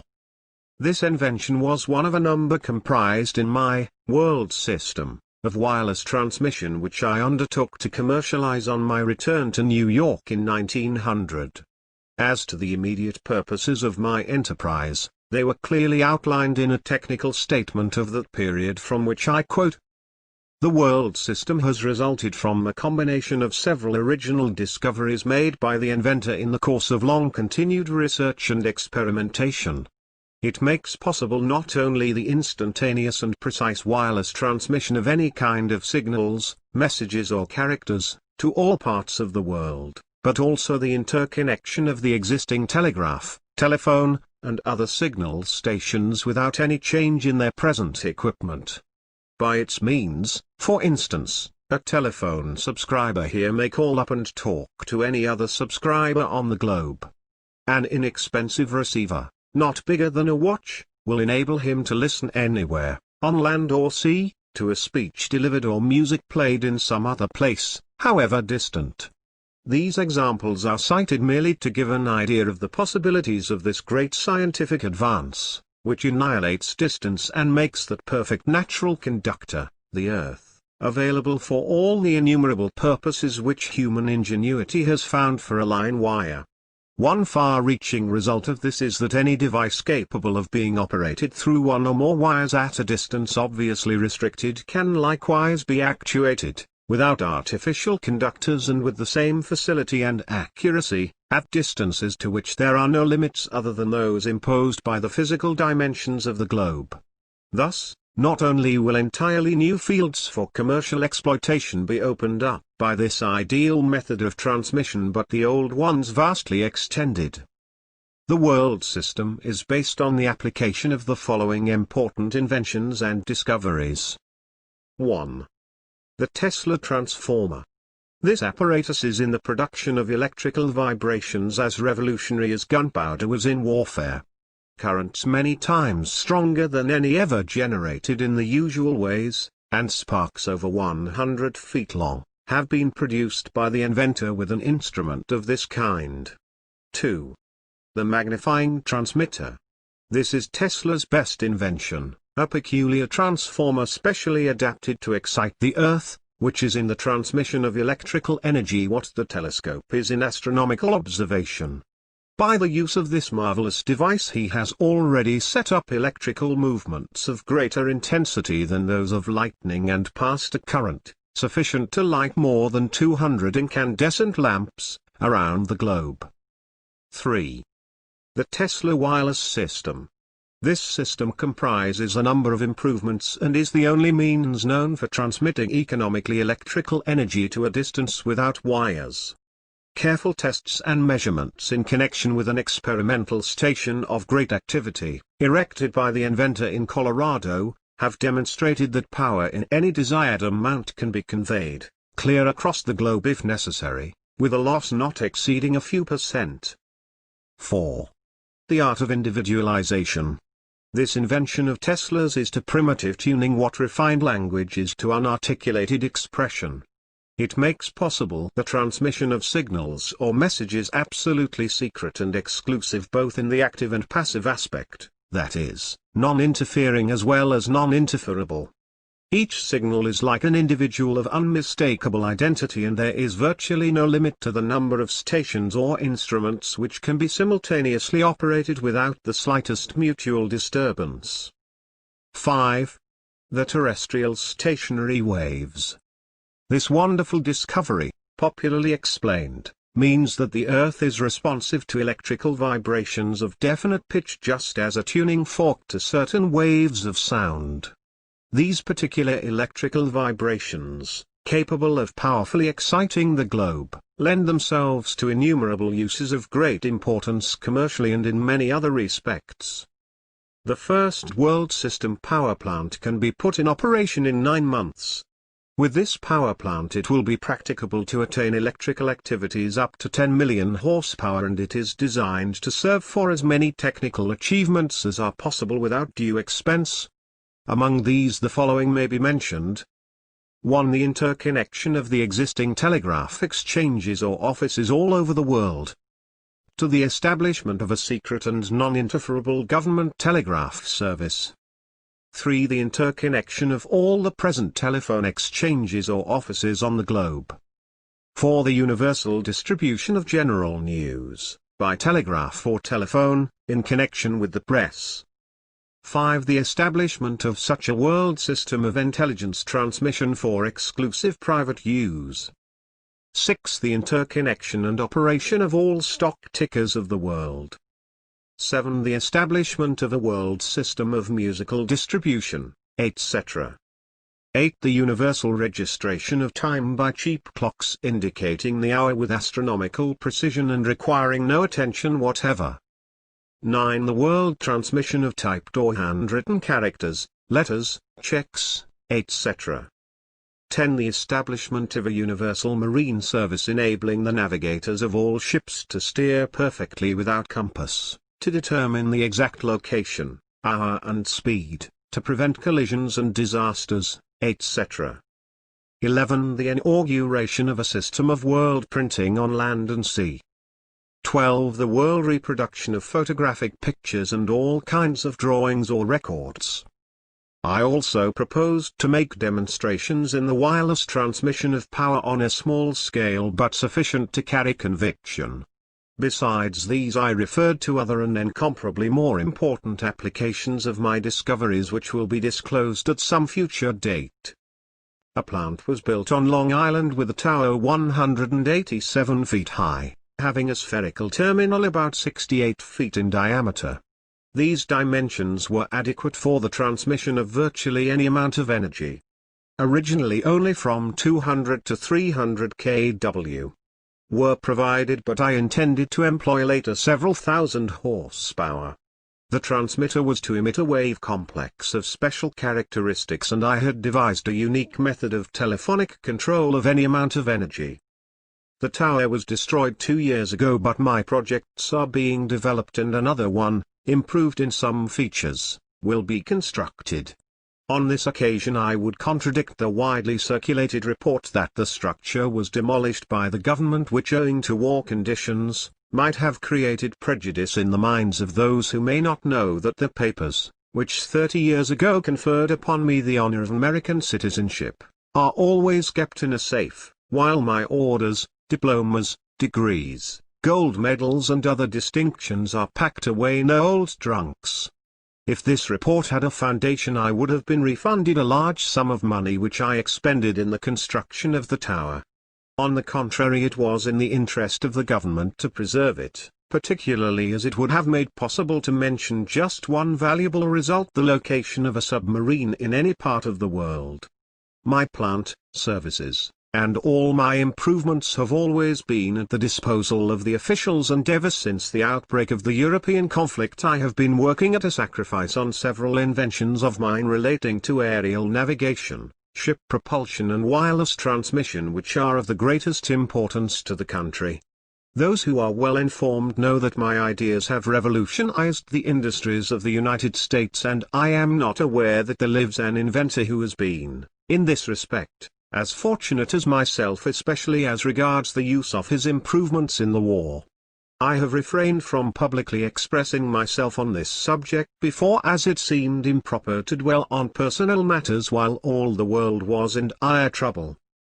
I would add further, in view of various rumors which have reached me, that Mr. J. Pierpont Morgan did not interest himself with me in a business way, but in the same large spirit in which he has assisted many other pioneers. He carried out his generous promise to the letter, and it would have been most unreasonable to expect from him anything more. He had the highest regard for my attainments, and gave me every evidence of his complete faith in my ability to ultimately achieve what I had set out to do. I am unwilling to accord to some small-minded and jealous individuals the satisfaction of having thwarted my efforts. These men are to me nothing more than microbes of a nasty disease. My project was retarded by laws of nature. The world was not prepared for it. It was too far ahead of time. But the same laws will prevail in the end and make it a triumphal success. 6. The art of teletematics.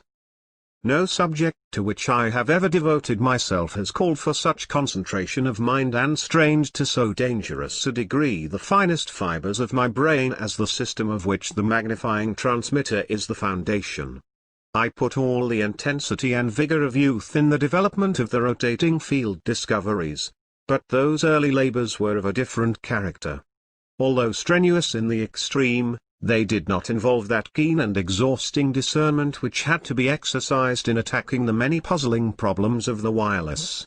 Despite my rare physical endurance at that period, the abused nerves finally rebelled, and I suffered a complete collapse, just as the consummation of the long and difficult task was almost in sight.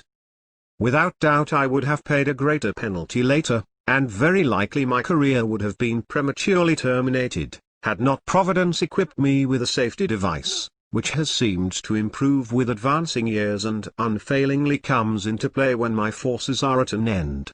So long as it operates, I am safe from danger, due to overwork, which threatens other inventors, and, incidentally, I need no vacations which are indispensable to most people.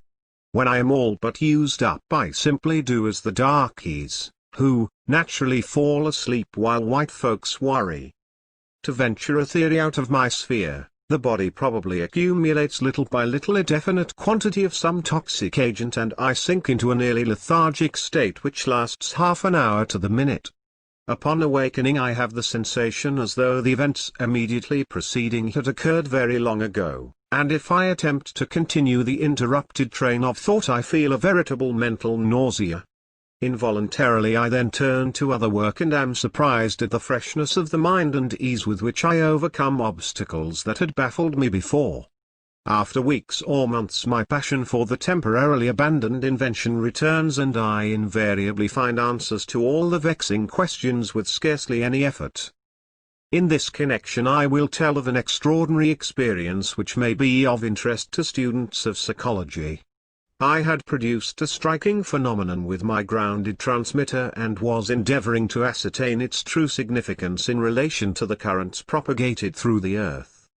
It seemed a hopeless undertaking, and for more than a year one worked unremittingly, but in vain. This profound study so entirely absorbed me that I became forgetful of everything else, even of my undermined health. At last, as I was at the point of breaking down, nature applied the preservative-inducing lethal sleep. Regaining my senses, I realized with consternation that I was unable to visualize scenes from my life except those of infancy, the very first ones that had entered my consciousness. Curiously enough, these appeared before my vision with startling distinctness and afforded me welcome relief. Night after night, when retiring, I would think of them and more of my previous existence was revealed. The image of my mother was always the principal figure in the spectacle that slowly unfolded, and a consuming desire to see her again gradually took possession of me. This feeling grew so strong that I resolved to drop all work and satisfy my longing. But I found it too hard to break away from the laboratory, and several months elapsed during which I had succeeded in reviving all the impressions of my past life up to the spring of 1892. In the next picture that came out of the mist of oblivion, I saw myself at the Hôtel de l'Aix in Paris, just coming to from one of my peculiar sleeping spells, which had been caused by prolonged exertion of the brain. Imagine the pain and distress I felt when it flashed upon my mind that a dispatch was handed to me at that very moment bearing the sad news that my mother was dying. I remembered how I made the long journey home without an hour of rest and how she passed away after weeks of agony. It was especially remarkable that during all this period of partially obliterated memory I was fully alive to everything touching on the subject of my research. I could recall the smallest details and the least significant observations in my experiments and even recite pages of text and complex mathematical formulae. My belief is firm in the law of compensation. The true rewards are ever in proportion to the labor and sacrifices made. This is one of the reasons why I feel certain that of all my inventions, the magnifying transmitter will prove most important and valuable to future generations. I am prompted to this prediction not so much by thoughts of the commercial and industrial revolution which it will surely bring about, but of the humanitarian consequences of the many achievements it makes possible. Considerations of mere utility weigh little in the balance against the higher benefits of civilization. We are confronted with portentous problems which cannot be solved just by providing for our material existence, however abundantly. On the contrary, progress in this direction is fraught with hazards and perils not less menacing than those born from want and suffering. If we were to release the energy of atoms or discover some other way of developing cheap and unlimited power at any point of the globe, this accomplishment, instead of being a blessing, might bring disaster to mankind in giving rise to dissension and anarchy which would ultimately result in the enthronement of the hated regime of force. The greatest goodwill comes from technical improvements tending to unification and harmony, and my wireless transmitter is preeminently such.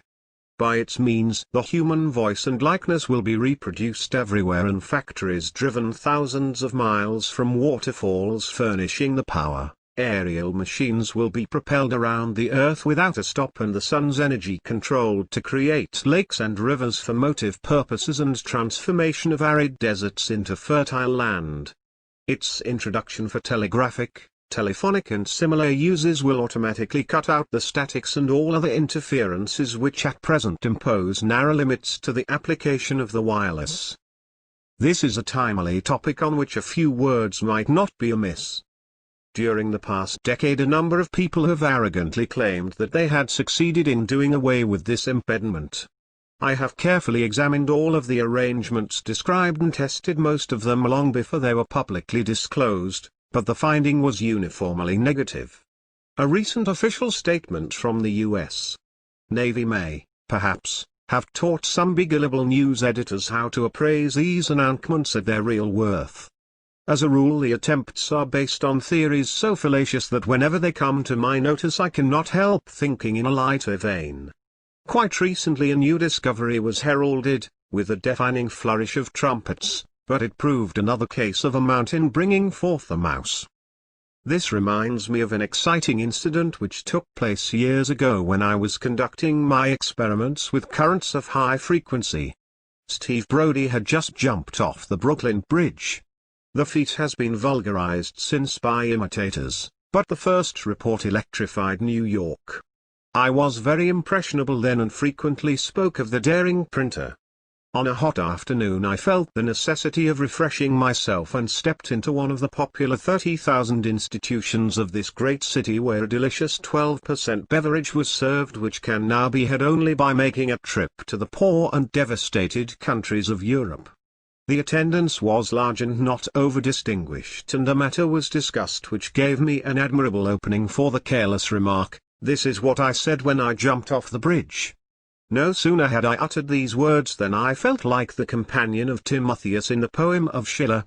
In an instant there was a pandemonium and a dozen voices cried, "It is Brody." I threw a quarter on the counter and bolted for the door, but the crowd was at my heels with yells, "Stop, Steve," which must have been misunderstood, for many persons tried to hold me up as I ran frantically for my haven of refuge. By darting around corners I fortunately managed, through the medium of a fire escape, to reach the laboratory where I threw off my coat, camouflaged myself as a hard-working blacksmith, and started the forge. But these precautions proved unnecessary. I had eluded my pursuers.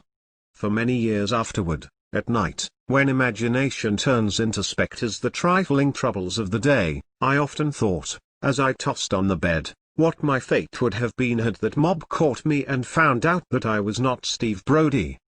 Now the engineer, who lately gave an account before a technical body of a novel remedy against statics based on a heretofore unknown law of nature, seems to have been as reckless as myself when he contended that these disturbances propagate up and down, while those of a transmitter proceed along the earth. It would mean that a condenser, as this globe, with its gaseous envelope, could be charged and discharged in a manner quite contrary to the fundamental teachings propounded in every elemental textbook of physics. Such a supposition would have been condemned as erroneous, even in Franklin's time, for the facts bearing on this were then well known and the identity between atmospheric electricity and that developed by machines was fully established. Obviously, natural and artificial disturbances propagate through the earth and the air in exactly the same way, and both set up electromotive forces in the horizontal, as well as vertical, sense. Interference cannot be overcome by any such methods as were proposed. The truth is this: in the air the potential increases at the rate of about 50 volts per foot of elevation, owing to which there may be a difference of pressure amounting to 20, or even 40,000 volts between the upper and lower ends of the antenna. The masses of the charged atmosphere are constantly in motion and give up electricity to the conductor, not continuously but rather disruptively, this producing a grinding noise in a sensitive telephonic receiver. The higher the terminal and the greater the space encompassed by the wires, the more pronounced is the effect, but it must be understood that it is purely local and has little to do with the real trouble. In 1900, while perfecting my wireless system, one form of apparatus comprised for antennae. These were carefully calibrated to the same frequency and connected in multiple with the object of magnifying the action, in receiving from any direction. When I desired to ascertain the origin of the transmitted impulses, each diagonally situated pair was put in series with a primary coil energizing the detector circuit. In the former case the sound was loud in the telephone, in the latter it ceased, as expected, the two antennae neutralizing each other, but the true statics manifested themselves in both instances and I had to devise special preventives embodying different principles. by employing receivers connected to 2 points of the ground, as suggested by me long ago. This trouble caused by the charged air, which is very serious in the structures as now built, is nullified, and besides, the liability of all kinds of interference is reduced to about 1/2, because of the directional character of the circuit. This was perfectly self-evident, but came as a revelation to some simple-minded wireless folks whose experience was confined to forms of apparatus that could have been improved with an axe, and they have been disposing of the bear's skin before killing him. If it were true that strays performed such antics, it would be easy to get rid of them by receiving without aerials. But, as a matter of fact, a wire buried in the ground which, conforming to this view, should be absolutely immune, is more susceptible to certain extraneous impulses than one placed vertically in the air. To state it fairly, a slight progress has been made, but not by virtue of any particular method or device. It was achieved simply by discarding the enormous structures, which are bad enough for transmission but wholly unsuitable for reception, and adopting a more appropriate type of receiver. As I pointed out in a previous article, to dispose of this difficulty for good, a radical change must be made in the system, and the sooner this is done the better. It would be calamitous, indeed, if at this time when the art is in its infancy and the vast majority, not excepting even experts, have no conception of its ultimate possibilities, a measure would be rushed through the legislature making it a government monopoly. This was proposed a few weeks ago by Secretary Daniels, and no doubt that distinguished official has made his appeal to the Senate and House of Representatives with sincere conviction. But universal evidence unmistakably shows that the best results are always obtained in healthful commercial competition. There are, however, exceptional reasons why wireless should be given the fullest freedom of development. In the first place, it offers prospects immeasurably greater and more vital to betterment of human life than any other invention or discovery in the history of man. Then again, it must be understood that this wonderful art has been, in its entirety, evolved here and can be called American with more right and propriety than the telephone, the incandescent lamp or the aeroplane. Enterprising press agents and stock jobbers have been so successful in spreading misinformation that even so excellent a periodical as the Scientific American accords the chief credit to a foreign country. The Germans, of course, gave us the Hertz waves, and the Russian, English, French and Italian experts were quick in using them for signaling purposes. It was an obvious application of the new agent and accomplished with the old classical and unimproved induction coil, scarcely anything more than another kind of heliography. The radius of transmission was very limited, the results attained of little value, and the Hertz oscillations, as a means for conveying intelligence, could have been advantageously replaced by sound waves, which I advocated in 1891. Moreover, all of these attempts were made 3 years after the basic principles of the wireless system, which is universally employed today, and its potent instrumentalities had been clearly described and developed in America. No trace of those Hertzian appliances and methods remains today. We have proceeded in the very opposite direction, and what has been done is the product of the brains and efforts of citizens of this country. The fundamental patents have expired and the opportunities are open to all. The chief argument of the Secretary is based on interference. According to his statement, reported in the New York Herald of July 29, signals from a powerful station can be intercepted in every village of the world. In view of this fact, which was demonstrated in my experiments of 1900, it would be of little use to impose restrictions in the United States. As throwing light on this point, I may mention that only recently an odd-looking gentleman called on me with the object of enlisting my services in the construction of world transmitters in some distant land. "We have no money," he said, "but carloads of solid gold, and we will give you a liberal amount." I told him that I wanted to see first what will be done with my inventions in America, and this ended the interview. But I am satisfied that some dark forces are at work, and as time goes on the maintenance of continuous communication will be rendered more difficult. The only remedy is a system immune against interruption. It has been perfected, it exists, and all that is necessary is to put it in operation. The terrible conflict is still uppermost in the minds, and perhaps the greatest importance will be attached to the magnifying transmitter as a machine for attack and defense, more particularly in connection with teletematics.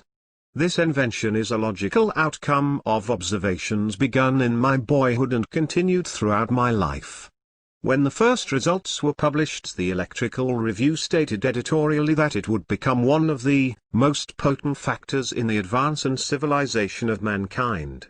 The time is not distant when this prediction will be fulfilled. In 1898 and 1900 it was offered to the government and might have been adopted were I one of those who would go to Alexander's shepherd when they want a favor from Alexander. At that time I really thought that it would abolish war, because of its unlimited destructiveness and exclusion of the personal element of combat. But while I have not lost faith in its potentialities, my views have changed since.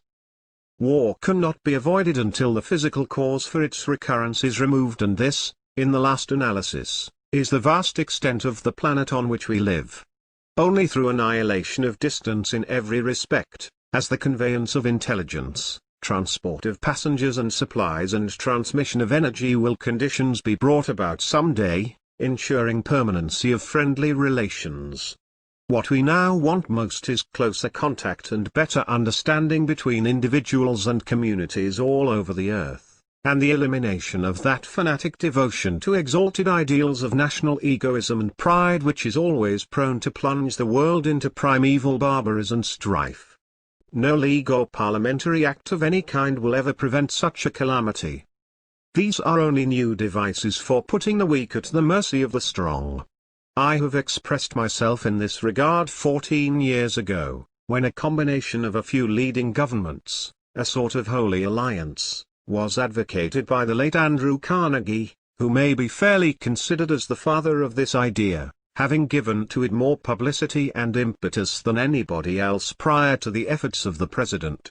While it cannot be denied that such a pact might be of material advantage to some less fortunate peoples, it cannot attain the chief object sought.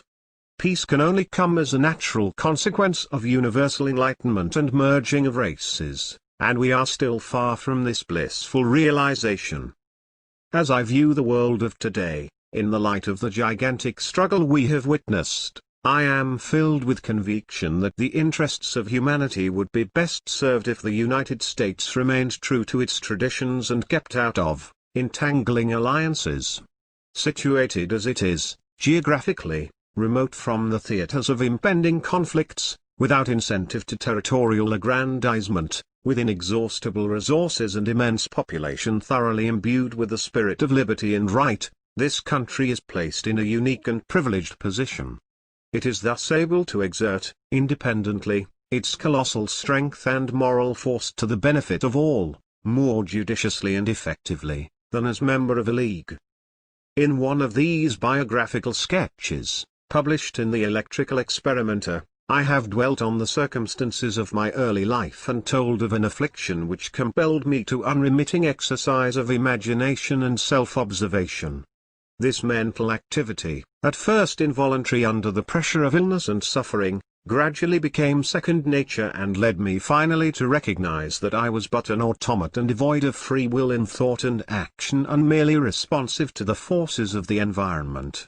Our bodies are of such complexity of structure, the motions we perform are so numerous and involved, and the external impressions on our sense organs to such a degree delicate and elusive that it is hard for the average person to grasp this fact. And yet nothing is more convincing to the trained investigator than the mechanistic theory of life which had been, in a measure, understood and propounded by Descartes 300 years ago.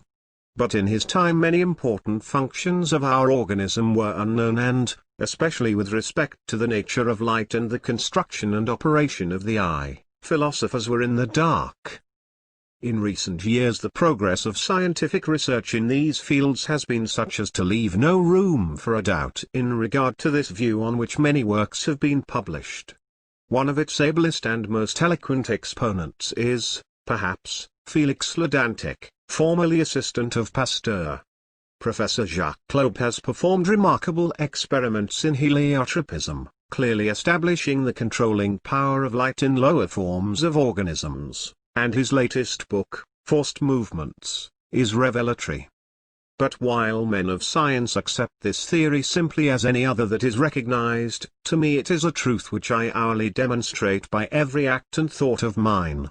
The consciousness of the external impression prompting me to any kind of exertion, physical or mental, is ever present in my mind. Only on very rare occasions, when I was in a state of exceptional concentration, have I found difficulty in locating the original impulses. The by far greater number of human beings are never aware of what is passing around and within them, and millions fall victims of disease and die prematurely just on this account.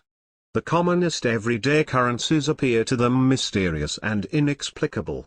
One may feel a sudden wave of sadness and rake his brain for an explanation when he might have noticed that it was caused by a cloud cutting off the rays of the sun. He may see the image of a friend dear to him under conditions which he construes as very peculiar, when only shortly before he has passed him in the street or seen his photograph somewhere. When he loses a collar button he fusses and swears for an hour, being unable to visualize his previous actions and locate the object directly. Deficient observation is merely a form of ignorance and responsible for the many morbid notions and foolish ideas prevailing. There is not more than 1 out of every 10 persons who does not believe in telepathy and other psychic manifestations, spiritualism and communion with the dead, and who would refuse to listen to willing or unwilling deceivers. Just to illustrate how deeply rooted this tendency has become even among the clear-headed American population, I may mention a comical incident. Shortly before the war, when the exhibition of my turbines in this city elicited widespread comment in the technical papers, I anticipated that there would be a scramble among manufacturers to get hold of the invention, and I had particular designs on that man from Detroit who has an uncanny faculty for accumulating millions. So confident was I that he would turn up some day, that I declared this as certain to my secretary and assistants. Sure enough, one fine morning a body of engineers from the Ford Motor Company presented themselves with the request of discussing with me an important project. "Didn't I tell you?" I remarked triumphantly to my employees, and one of them said, "You are amazing, Mr. Tesla, everything comes out exactly as you predict." As soon as these hard-headed men were seated I, of course, immediately began to extol the wonderful features of my turbine, when the spokesman interrupted me and said, "We know all about this, but we are on a special errand. We have formed a psychological society for the investigation of psychic phenomena and we want you to join us in this undertaking." I suppose those engineers never knew how near they came to being fired out of my office. Ever since I was told by some of the greatest men of the time, leaders in science whose names are immortal, that I am possessed of an unusual mind, I bent all my thinking faculties on the solution of great problems regardless of sacrifice. For many years I endeavored to solve the enigma of death, and watched eagerly for every kind of spiritual indication. But only once in the course of my existence have I had an experience which momentarily impressed me as supernatural. It was at the time of my mother's death. I had become completely exhausted by pain and long vigilance, and one night was carried to a building about 2 blocks from our home. As I lay helpless there, I thought that if my mother died while I was away from her bedside she would surely give me a sign. 2 or 3 months before I was in London in company with my late friend, Sir William Crookes, when spiritualism was discussed, and I was under the full sway of these thoughts. I might not have paid attention to other men, but was susceptible to his arguments as it was his epochal work on radiant matter, which I had read as a student, that made me embrace the electrical career. I reflected that the conditions for a look into the beyond were most favorable, for my mother was a woman of genius and particularly excelling in the powers of intuition. During the whole night every fiber in my brain was strained in expectancy, but nothing happened until early in the morning, when I fell in a sleep, or perhaps a swoon, and saw a cloud carrying angelic figures of marvelous beauty, one of whom gazed upon me lovingly and gradually assumed the features of my mother. The appearance slowly floated across the room and vanished, and I was awakened by an indescribably sweet song of many voices. In that instant a certitude, which no words can express, came upon me that my mother had just died. And that was true. I was unable to understand the tremendous weight of the painful knowledge I received in advance, and wrote a letter to Sir William Crookes while still under the domination of these impressions and in poor bodily health. When I recovered I sought for a long time the external cause of this strange manifestation and, to my great relief, I succeeded after many months of fruitless effort. I had seen the painting of a celebrated artist, representing allegorically one of the seasons in the form of a cloud with a group of angels which seemed to actually float in the air, and this had struck me forcefully. It was exactly the same that appeared in my dream, with the exception of my mother's likeness. The music came from the choir in the church nearby at the early Mass of Easter morning, explaining everything satisfactorily in conformity with scientific facts. This occurred long ago, and I have never had the faintest reason since to change my views on psychical and spiritual phenomena, for which there is absolutely no foundation.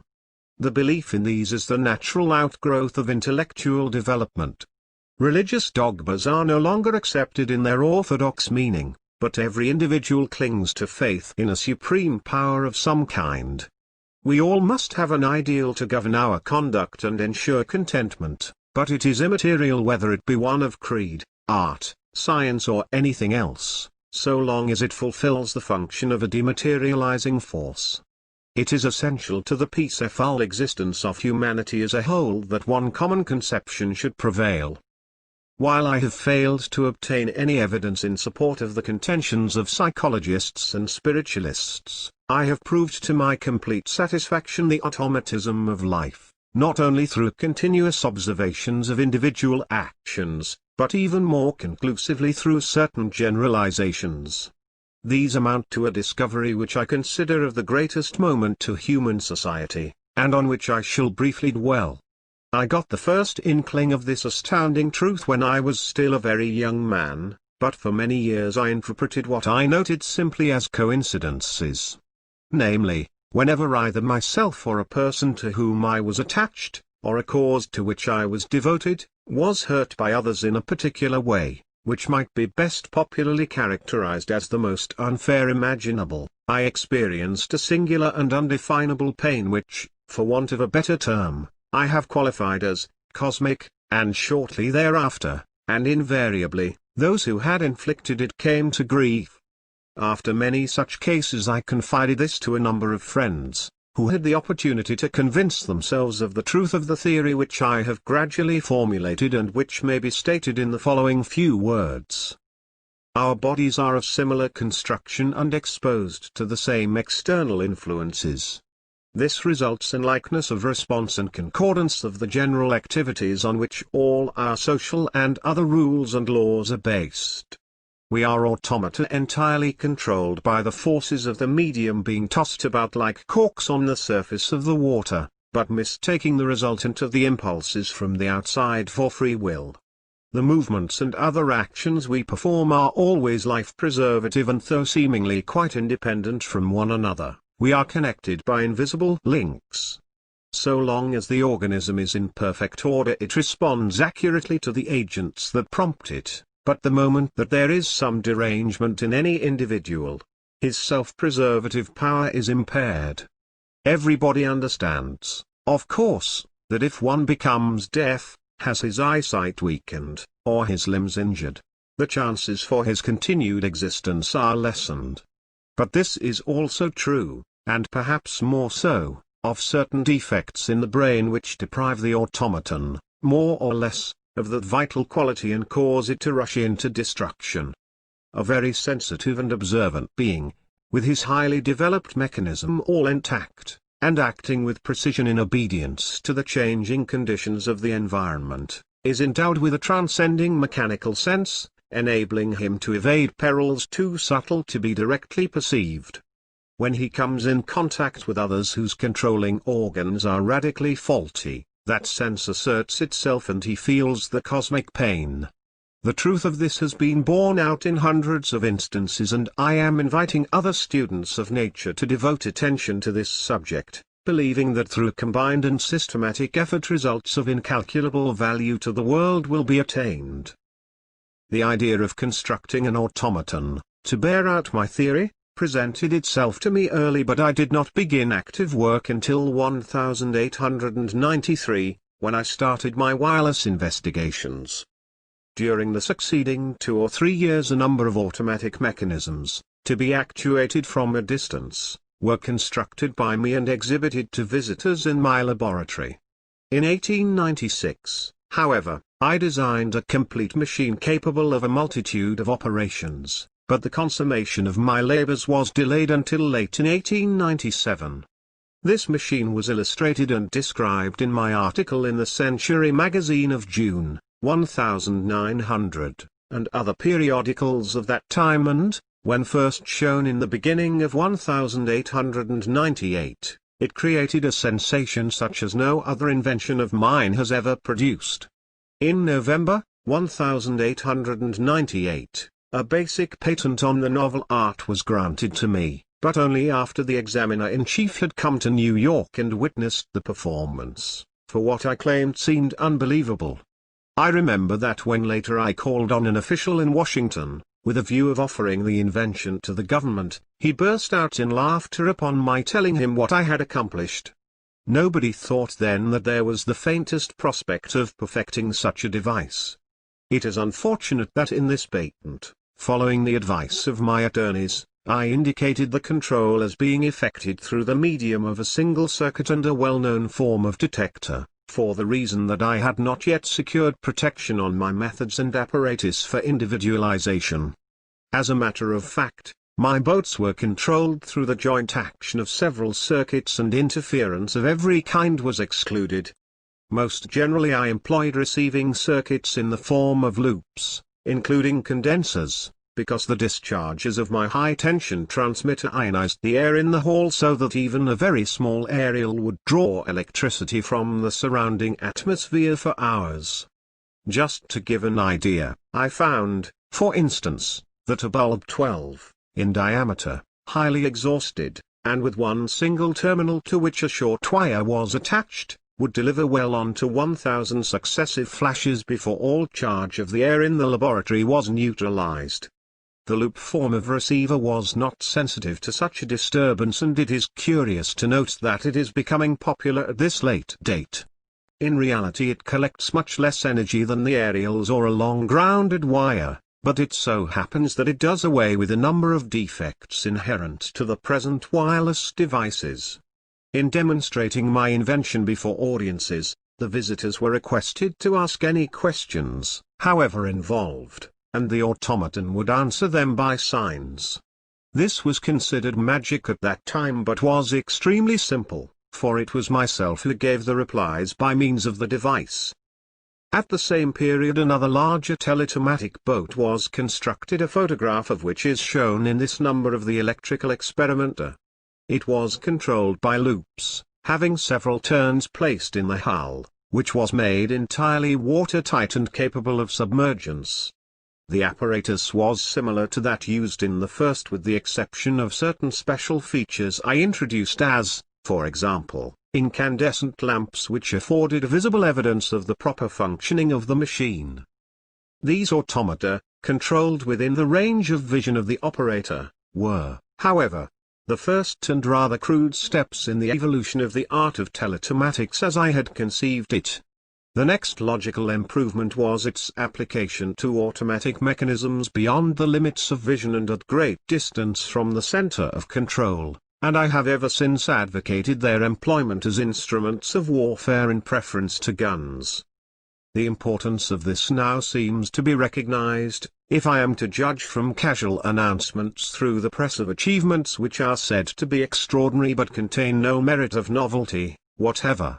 In an imperfect manner it is practicable, with the existing wireless plants, to launch an airplane, have it follow a certain approximate course, and perform some operation at a distance of many hundreds of miles. A machine of this kind can also be mechanically controlled in several ways, and I have no doubt that it may prove of some usefulness in war. But there are, to my best knowledge, no instrumentalities in existence today with which such an object could be accomplished in a precise manner. I have devoted years of study to this matter and have evolved means, making such and greater wonders easily realizable. As stated on a previous occasion, when I was a student at college, I conceived a flying machine quite unlike the present ones. The underlying principle was sound but could not be carried into practice for want of a prime mover of sufficiently great activity. In recent years I have successfully solved this problem and am now planning aerial machines devoid of sustaining planes, ailerons, propellers and other external attachments, which will be capable of immense speeds and are very likely to furnish powerful arguments for peace in the near future. Such a machine, sustained and propelled entirely by reaction, is shown on page 108 and is supposed to be controlled either mechanically or by wireless energy. By installing proper plants it will be practicable to project a missile of this kind into the air and drop it almost on the very spot designated, which may be thousands of miles away. But we are not going to stop at this. Teletomata will be ultimately produced, capable of acting as if possessed of their own intelligence, and their advent will create a revolution. As early as 1898 I proposed to representatives of a large manufacturing concern the construction and public exhibition of an automobile carriage which, left to itself, would perform a great variety of operations involving something akin to judgment.